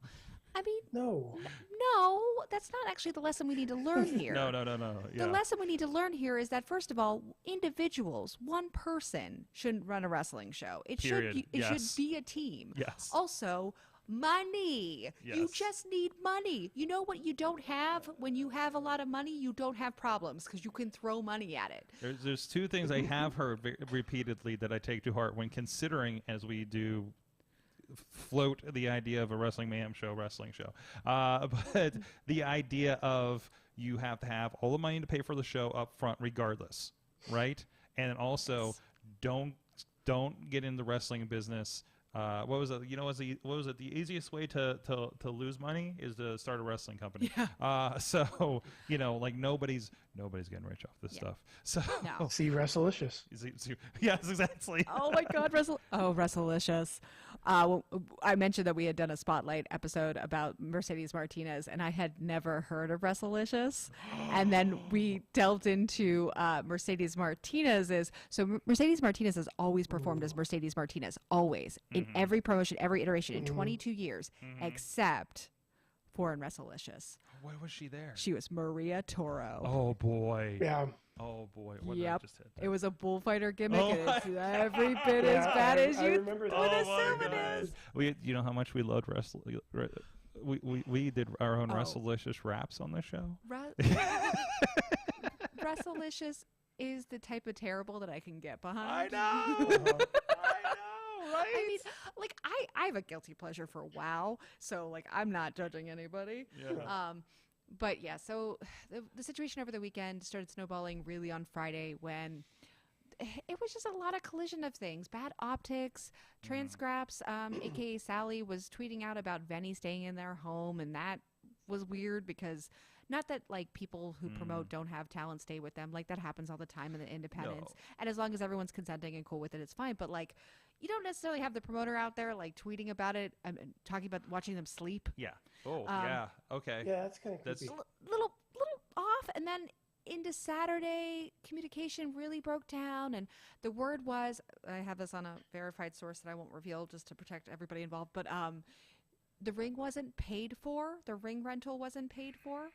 So when the ring showed up, they had to scramble to get the money, which mainly came from Sally's mother, God bless her, who was footing the bill for most of this. The ring hadn't been paid, so before it could get set up, they had to pay it. They had to pay the rental fee. Yeah. And Sally didn't have a ring crew, so the people who transported it had to help set it up. Yeah. Wow. It came out that the major funding sources for this, there were some sponsorships. A couple of like podcasts and a couple of other like groups had sponsored here and there. There were ticket sales, but that money isn't going to be available to you right at the gate. No. That takes time for Eventbrite to give you that money. And same with pay-per-view too. Right. You're not sometimes it's a 3 month. Like, it's other services. It's been like a 3 month window for some people. So you can't take unless you are only charging at the door. The door money does not count. The ticket money does not count until way later. So the vast majority of the funding was coming from I believe it was a $5,000 like bank loan that Sally's mother had taken out to fund this show. Wow. Which honestly, $5,000 is a lot, but I don't think it would even have covered everything. No. So by the end of Saturday, after the show had actually gone on, and the show did go on, that was the big question going into Saturday: is this going to actually happen? Is this going to happen?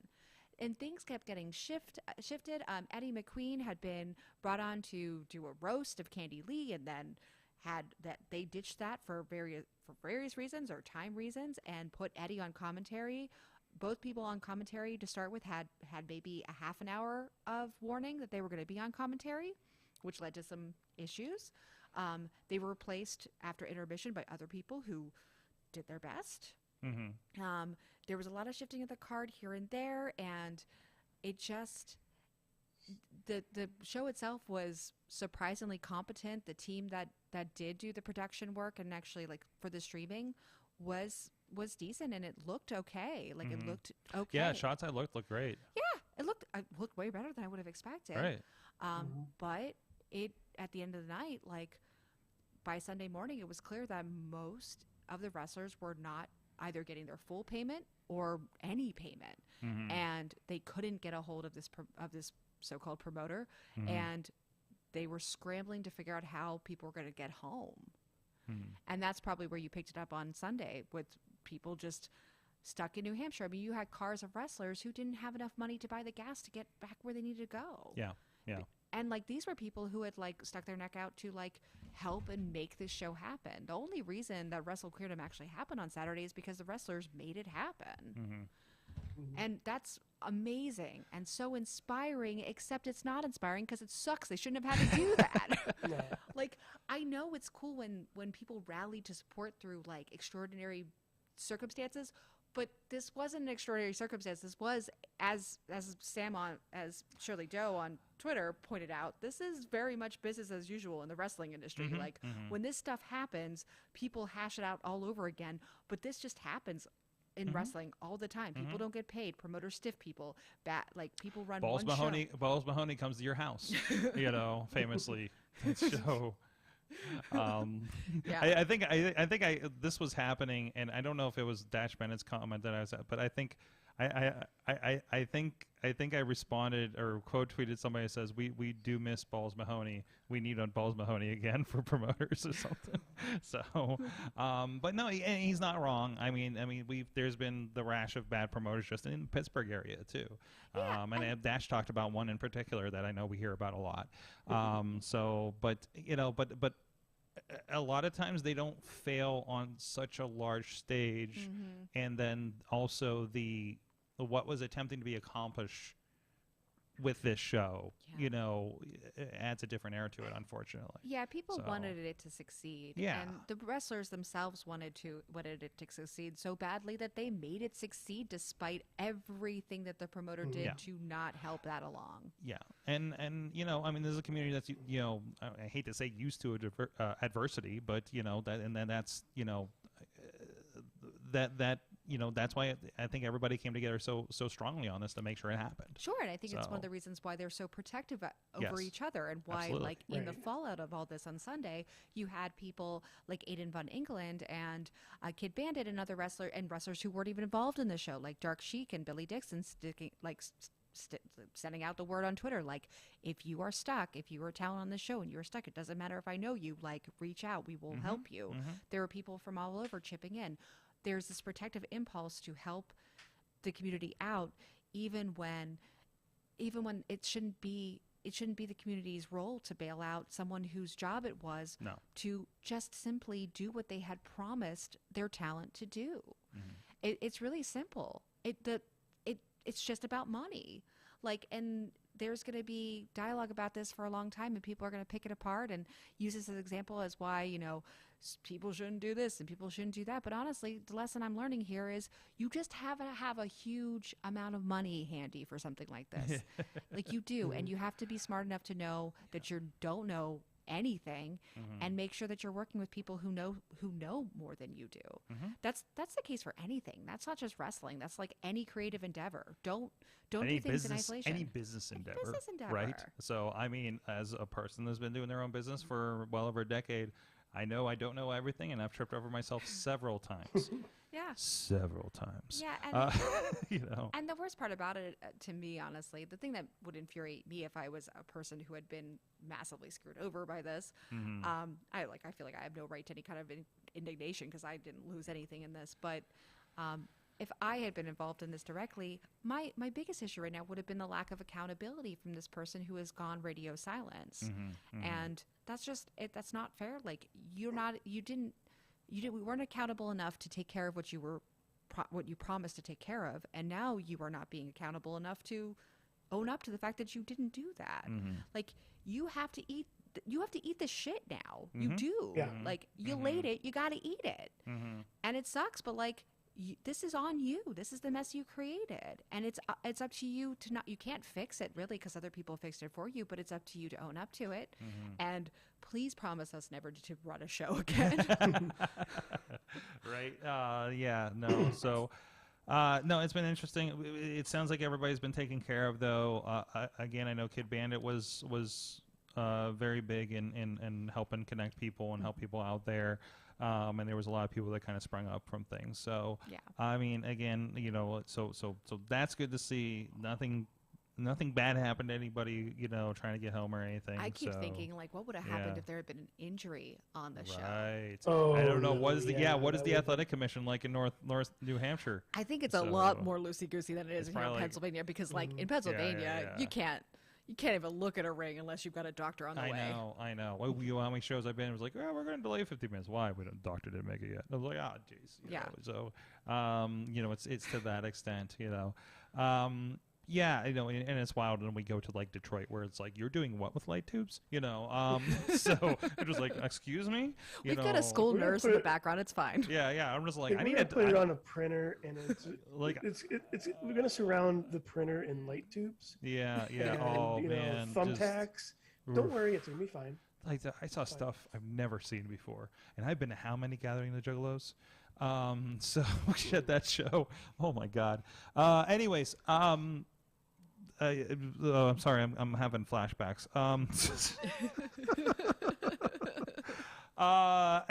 Yeah. So no. So I'm hoping it's a teachable lesson for everybody, and for anybody out there thinking about their own wrestling show. There's a reason we haven't pulled a trigger on that. So, like I've often said, and I've joked to like some people around me in the industry. I was like, you know, if I decide to run my show, I'm calling you, right? You know, like people have done this for 20 years. Sword. Yeah, so Sword Stock 22. I find things like this really good reminders of why I don't want to do anything beyond what I do. Same here. Just like, I think I'm at the edge of this. I don't want to take a bump in the ring, and I don't think I want to be responsible for the money for the show. Right. I don't think that's like works for me. There is a part of me that wants to do like one day of training just to like remind myself, like, no, you got to take the bump, right? You're too old. Like, have you ever taken a bump, like a proper bump? No, not a proper bump. Oh, it saved my life knowing how to do it. So, but it also reminds me to not. I'm not like, man, I wish I could be in there. It's like, oh no, I don't. No. I'm good right here, ringside. I'm cool. You got it in the ring one time. Yeah. That's it. That's all. Oh wait, when we did the commercial, right? When we did the commercial. That was your only time in a wrestling ring? I didn't do any bumps. There was wrestlers surrounding me. At least Matt rolled around in the ring for that one thing. Yeah. Stay there, because I don't belong in there. You're just like, this is not my world. Like, so, yes. Like, I barely see over the ropes, so you know, I'm just here on the outside looking in. And just watching the TV, watching the show. Yes. I would, I'm glad that we can give Grizz the experience to be close enough to know not to get closer. Yeah, it's like I'm barely doing this right now. And this has been a decade project. So, yeah, 100%. Talking on the internet, and at least one awkward conversation with Dalton Castle and RJ City. Wait, together? Oh, together. Yes. Oh, we'll bring this up. That's awkward. I want to bring you a video later, of the situation. Wow. I sent Riz to The do video's interviews going around. at IWC one time. He talked to those two. Shane Taylor was doing something goofy with his shoes off, and the promoter told me to take it down. You interviewed Pete Dunne and Mandrews before anybody knew who they were, right? I'm like, we're just like, who are these kids with all the pimples from the UK that are hanging out here? Your friend Bobby Fish. Well, Bobby Fish, of course. You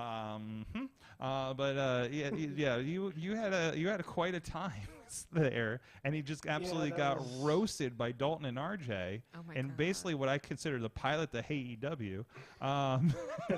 Pretty much. So we'll share the video with you afterwards, Emily. It's quite a sight. I need to see this. And then we find out that Riz has the same birthday as RJ. Oh. And they're good Twitter friends. And then every time I talk to RJ about and bring up Riz, and he's like, I feel so bad for that kid, what we did to him. He then called me a potato. Then he called you a potato. Yeah, he did. Yes. Easiest interviews. I just have to say hi, RJ, and he takes it from there. So, anyways. Look at the time. It's almost pumpkin time, so let's wrap things up. Chat room. Pumpkin time? Sorry, that's what I say on AEW because the one guy has to leave like at 8 o'clock on the dot because he's got a kid to take care of, and put to bed and stuff. So I just call it pumpkin time. But anyways, it's been a long day with a lot of activity and at least one instance of the police. Okay, so. Chat room, please let me know, what did you learn from wrestling this week? And we'll go around the horn here. Riz, let's start with you. I learned that in this new finagled world of wrestling, to never walk in mid wrestling show, because you have no idea what's going on. Wait, are you talking about in person or? Oh, anywhere, but I'm mainly talking about Raw. Okay. Because I was working, and after work I came in and saw the weird interview with Bailey and then the people in the background coming rushing. The car crash and everything we were going about outside. We were picking apart the truck. Yes. And it was like just one of those things where I'm like, what the hell? What's going on? And then it abruptly stops. And then they turn to AJ Styles walking. Yes. It's like I felt like I was watching Lost, and I have no idea what's going on. Like me watching Lost.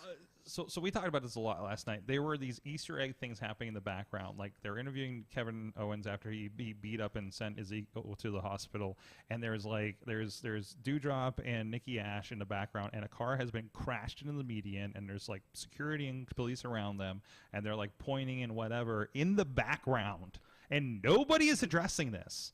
And then about an hour later, we had a thing backstage with what was it? You said it was Bailey and the crew, right? Like Bailey, Dakota, and Io. And the crew, and you see the said car from a different angle being pulled on a flatbed, and then you see a row of police run by them, and then they do a moving thing, and here's AJ coming to the ring, kind of thing, and like a crossover kind of thing, like artistically, documentary filmmaking style. And then at the end of the night, you get Dexter Lumis, who we barely see on television and is barely referenced, that is ringside after the match, and AJ Styles kind of looks over at him, and then he gets drug away by police. And no other reference to this, other than they put better clips online. And it is... And you know what? I want to point out something. Yes. Putting better clips on there kind of ruined it for me. It ruined it for you, like the Dexter stuff. They do anything with the car. I want the image of him far away. Yes. For some reason, I want that image more, like far away and like blurry. Yes. I don't want the perfect image of Dexter Lumis. Okay, I got you there.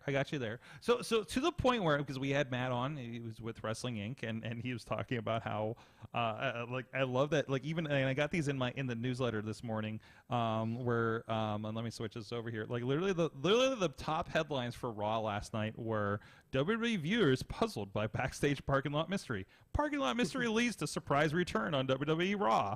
You know, just like, what? Parking lot mystery. Yes. So, because it was, and if you weren't paying enough attention, you were just like, I just happened to look up and they're doing an interview, and I'm just like, what's that in the background? Like, it's something you easily could have missed if you were just glossing over Raw, like I typically do, because I'm usually doing work while I'm watching Raw, or also trying to watch AEW, right?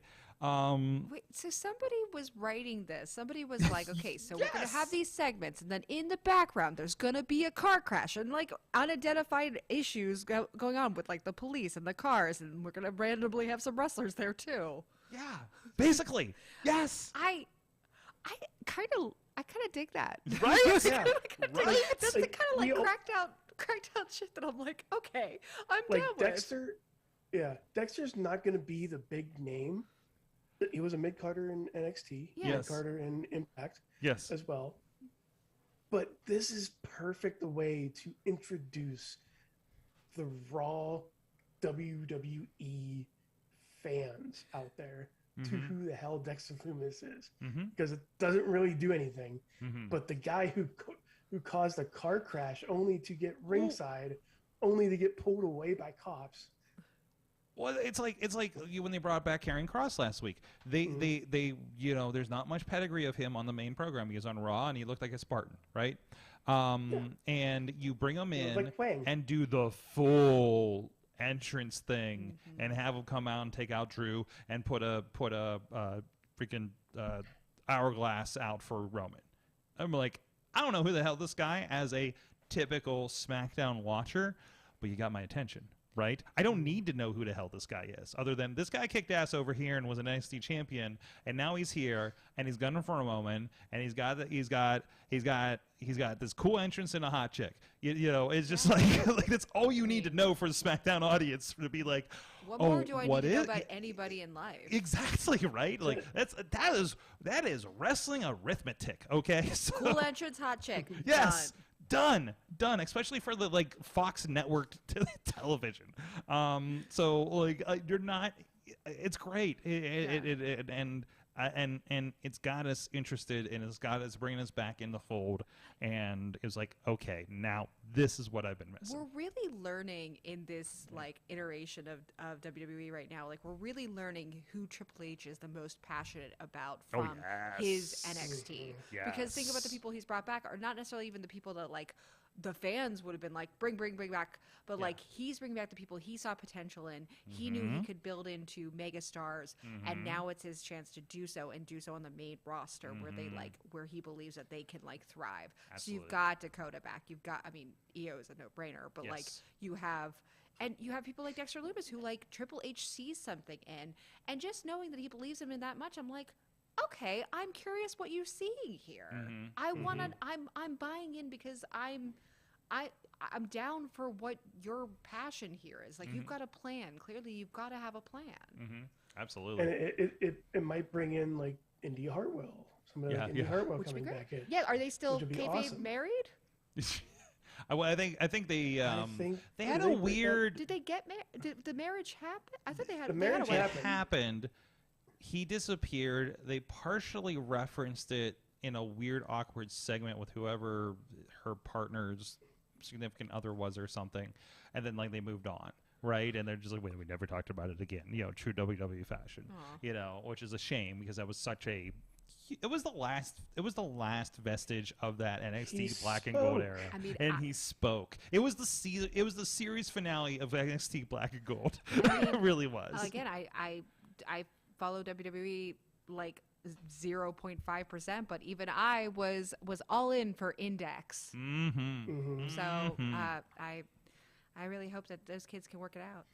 She's the most excited I've been when I finally got to download all the expansion packs for 2K. I'm like, Indy Hartwell's in this. This game's good again. She's so great. Emily, what did you learn from wrestling this week? Well, I already talked ad nauseum about Wrestle Queerdom, so I'm not going to talk about the things we learned from that because we actually already knew a lot of those things. Yeah. It just kind of reiterated. So I'll say something that I learned in wrestling, and I probably already knew this too, but it just got reaffirmed 10 times over this week, is nobody is having as much fun at their job right now. Nobody is like living their dreams right now more than William Regal is on AEW television. Because every time you hear the man on commentary, he is more unhinged and having a blast than ever. I think we all... And he's hanging with his friends. He's hanging with his Taz and friends. JR. And He's hanging with his friends. He's having really fun times on commentary, just getting to be this weird blend of like, you know, hyper serious combat club like leader slash like horny elder statesman, because he's like making these like fun like passes at Excalibur. I think we all like saw the Rampage. I don't know if you guys what saw does he call him? Man in the Mask. He says, "Man in the Mask, you're such a marshmallow. Yum yum yum." And it gets repeated too. I think he repeated it again. Like he repeated some form of that like later on, either that night or like in Battle of the Belts or something. I like. What? Nobody's having more fun right now. You got to think the man is also not as responsible for as much as he was. So he's probably like looser. He's you like know? getting to do this great thing where he plays tough and hard, but like you could tell he's lighter. You could tell he'll 1,000-pound weight is off his shoulders. He'll react to a curse from Danhausen, right? It's great. I would only counter, because you talk about the person who's living out their dream and having the most fun in wrestling.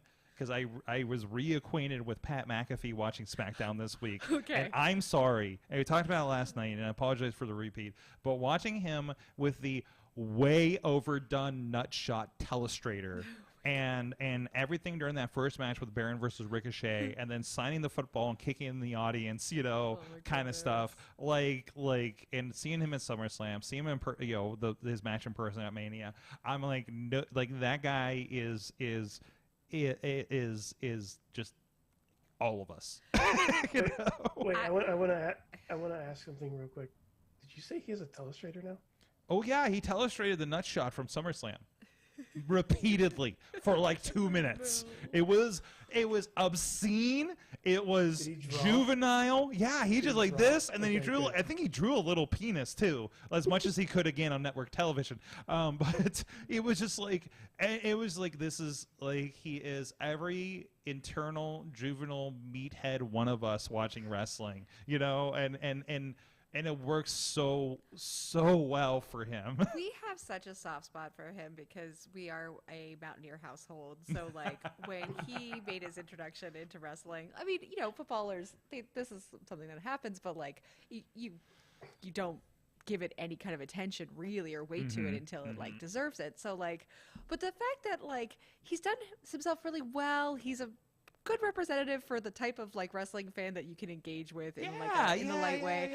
Like, I got a really big soft spot for Pat McAfee. Like, dude, you're right. He's like clearly having a blast. Yes. Getting to do the job of his dreams. Plus, like, you know, we're Mountaineers for life. So like we're he's on from board Plum. with Hearing Corey Graves doing the digs on him about like Pittsburgh doesn't even reclaim him or something, you know, when SummerSlam during his match was you know, always fun. You know, just like I love when Elias was coming up and Corey's on commentary and saying Elias was down on Carson Street playing Nickelback or something, you know. was just like what? You know, but it's always great to see that representation on there. And now we got 2 shows with Pittsburgh representation, more or less. It's fantastic. On commentary, which is fun. Man, and these supposed rumors or whatever speculations are putting in the air on Twitter of a Corey Graves and Pat McAfee match happening down the road. Oh, yes, and geez. please. So, I mean, they are coming in. I mean, Raw is coming in. They are. I'm not. You know, I might have to change my flight because I'm coming in late. And now the more I'm like, man, maybe I don't want to miss that show. Maybe I can come back from Florida earlier that day. So it's so weird on Mondays to like see the Twitter chat about Raw, and it not be just this endless like complain 3 hours. fest. Yes. Because every Monday I would read it and I'd be like, why are you guys watching Raw? This is clearly making you miserable. And now for the past 2 weeks, it's been like, oh my goodness. Like, it's sunshine and rainbows. And it's like, oh, hell yeah, There's okay. no way this lasts. There's no way this lasts this good, right? I mean, has there been a real clearinghouse of, like, Vince's guys? Because until that happens, I'm not going to get invested. Bruce Pritchard has been demoted. Laurinaitis is out the door now. So, Kevin Dunn is... What's about the Dunn? Dunn. Kevin Dunn is like MIA right now. So the last word I heard on Dunn, and I'm pretty sure I read this from a reputable source. Dunn,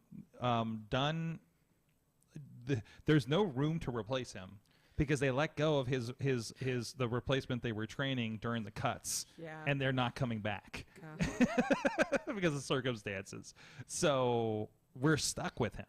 Right, is basically nobody else, because I mean, for your faults of Kevin Dunn, there are not a lot of people, I would imagine, that can produce consistently the level of a WWE RAW or SmackDown, a WWE show, because as we've stated before, WWE shows are, aside from maybe NFL Sunday Night Football, the best consistent weekly, multiple days a week live production on television.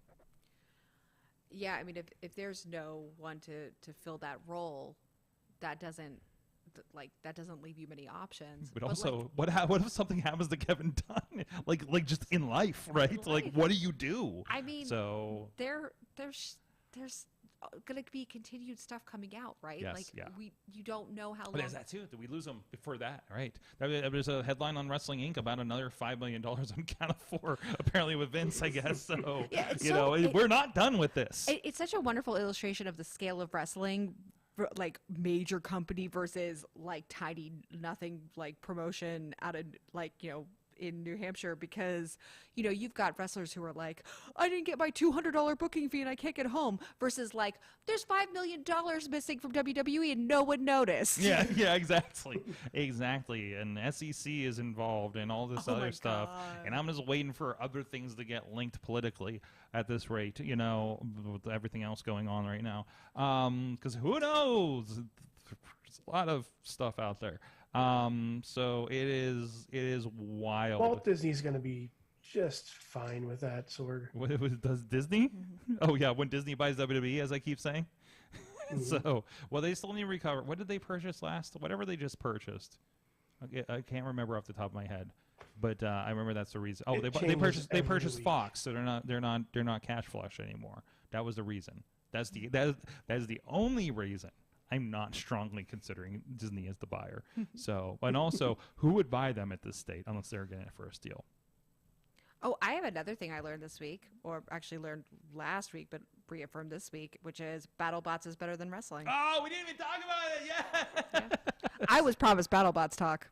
Well, here it is. Well, yes, and I'm sorry it didn't come up in the first time. It's okay. Mad Mike did pitch, I think, to Krista Joseph on the show, a BattleBots Lucha Underground crossover at the time. So incredible. So it is in a circle. It is out in the wrestling world. Did I spend a lot of time in the past week reading about all the bots in competition in the current season? Yes, I did. So, and I went back because there's still a history, because I remember Mick Foley hosted one of the shows, and then Chris Jericho did, and I feel like another wrestler might have too. Like these different iterations of a BattleBots bot fighters kind of thing. Yeah, right? so I think there probably have been like offshoots here and there, but BattleBots was a American version of Robot Wars from Britain. Right. And BattleBots started on Comedy Central, ran for 4 or 5 seasons, was defunct for a while, then got brought back by ABC in 2015, and then in 2018 went over to Discovery. So holy shit. Yeah. So there's 11 seasons of BattleBots. Did we know this was happening? No. We didn't know that secretly this whole time there's been BattleBots happening. Like legacy teams have been coming up. Celebrities have been involved in teams even. Like have had like exhibition matches for their bots who weren't regulation BattleBot competition, so they were only exhibition matches. Yes, that's a thing. Was that the Brendan Fraser thing that Mike was talking about last night? I don't know. Because you mentioned something about Brendan Fraser was involved in something, couldn't make it to the team to be like the celebrity coach or something, but was texting his wife that was there. I don't know. The whole I time. love me some Brendan Fraser, so like I probably would have known that if it had come up in my well, BattleBots research. Now we have to have that conversation with Mike. So, but check the end of the show last night because I believe he mentioned it on air. So. But yeah, the last 2 weeks where BattleBots has followed AEW Dynamite has been like the best. I leave at AEW Dynamite and I'm like, okay, that was fun. BattleBots time. All right, what's my girl Tantrum doing? I was very excited. I did a adjunct position over at then PTI, Pittsburgh Technical Institute, now college, I think. And I stumbled on they were setting up to do their own BattleBots. I'm just like, oh, like this is the coolest school ever. You know? Like, was I looking up if it was possible to do a BattleBots program for my teens at the library? Like, yes, I was. I don't know that I have the like infrastructure in place, but like I would absolutely kill to do like a Robot Wars style thing for my teens. Absolutely. So I'm gonna scan the chat room one more time and see if there's anything. That was post show. Okay, that was on our spaces last night. So I apologize. Hold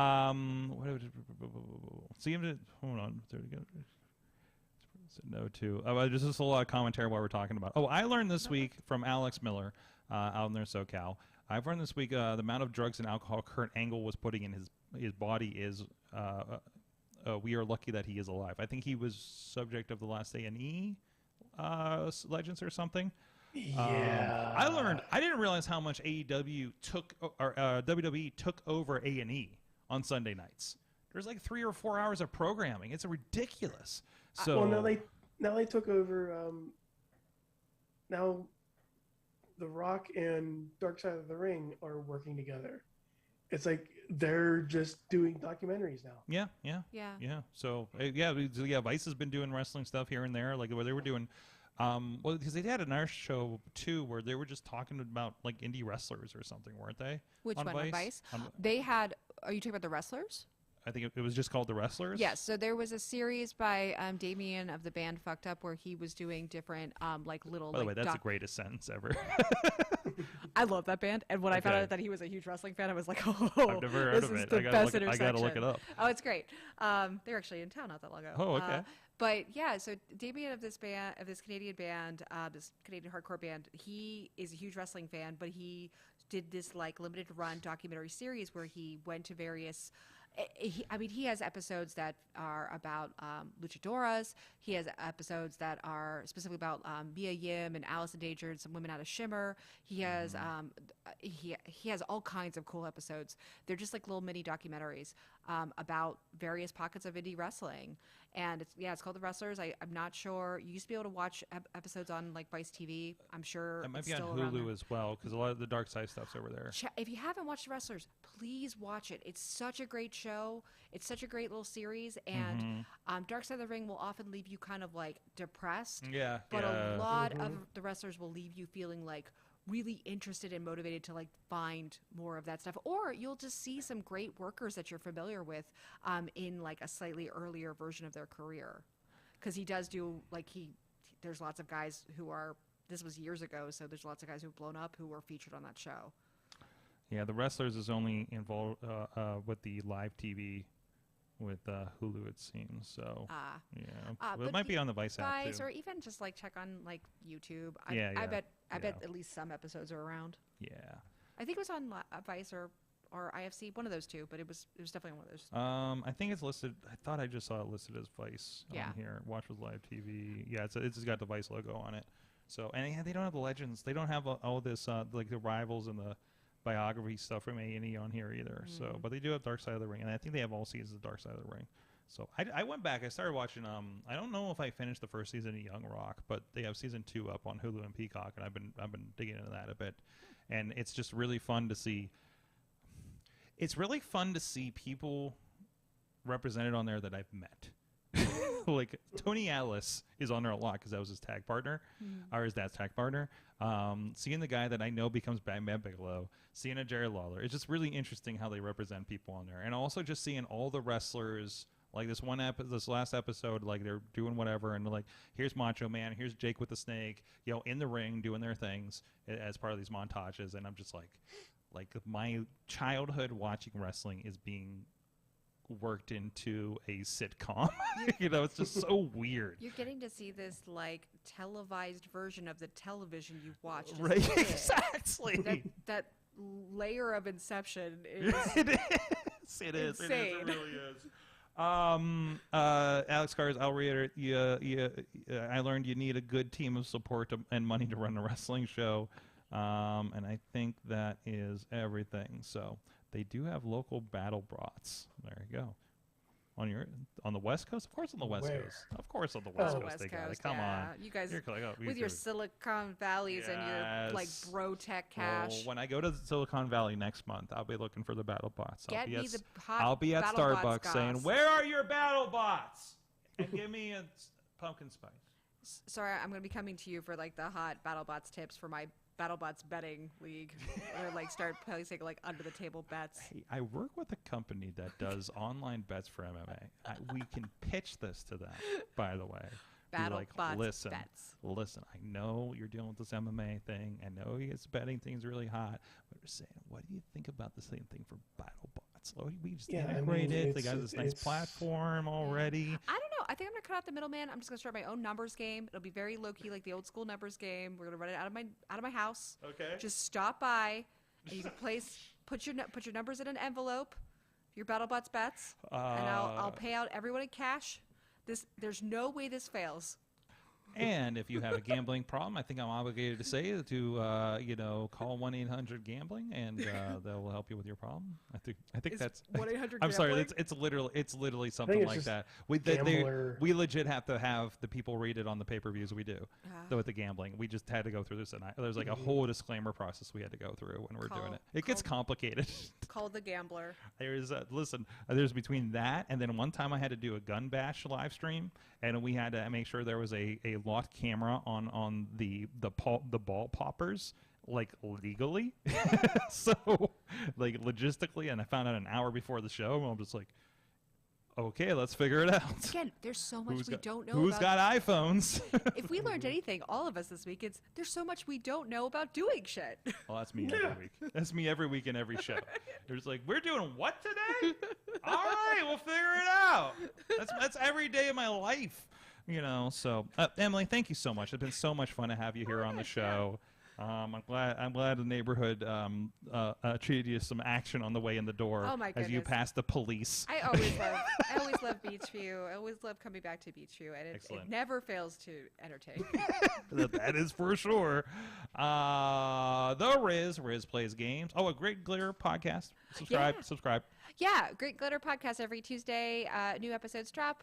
You can find us on Apple or Spotify or anywhere you get your podcasts. We also have a Patreon at Great Glitter Pod. I shout it out mainly because we have some fun bonus content on there, and you can subscribe at the $1, $5, $10 level. You get lots of perks, and when you do that, we put the money right back into the wrestling ecosystem. So we're not like holding on to it to like spend on our own wrestling event. We are giving it to people who know what they're doing. Well, that's a good idea for a tier, though. I just give us $10,000 and we will run a wrestling show. I think I did. I think if it was something like if we got to like $1,000 a month, we're going to throw a pizza party or something for everybody, which is hard because there's people like literally all over the country. So, but at that point, we would definitely send them Pizza Hut free personal pan pizza coupons and make your own version of Book It, which everyone will be happy about. Slice personal pizzas. Start making them slice because I don't think they do personal pan pizzas. Oh, they got different sizes. They got lots of stuff. They got little guys. They got small. They got a little, got a little pizza pie. Thing I learned outside of wrestling, the best Italian restaurant I've ever been to was definitely in an old Pizza Hut in the Poconos. So it was fantastic. So thank you so much, everybody. Riz Plays Games at Sorgatron on the Twitter. If you follow my adventures wherever that may lead me. So hopefully to a wrestling show just to have fun and maybe some jazz this weekend. I don't know. That's just life right now. You gotta wear a little hat. It's the jazz. They didn't make me wear a hat last time I did jazz. Last time you did No, I jazz work? produced the You- show. Are you? Last time I did. I some produced a jazz. stream Yeah, are for a you jazz playing- show. Are you on jazz right now? I was in a jazz. Yeah. I was in a jazz band momentarily in high school, but we need to move on. So I need to close the show. Thank you so much. You can ask me about my jazz experience at Sorgatron on the Twitter, and then if you enjoy this, please of course follow our Patreon as well. Throw a buck at her, throw a buck at us, whatever. I'm throwing a buck at them too. So support, and as I used to say on the other show, we'll go this way. Please support independent wrestling and please support independent podcasts. We'll see you guys next time. Mayhem out. Just wait, just wait, just wait, just wait. Wait for the perfect time, then attack. Don't give up what you want, take it back. Wait for the perfect time, then attack. This show is a member of the Sorgatron Media Podcast Network. Find out more at sorgatronmedia.com.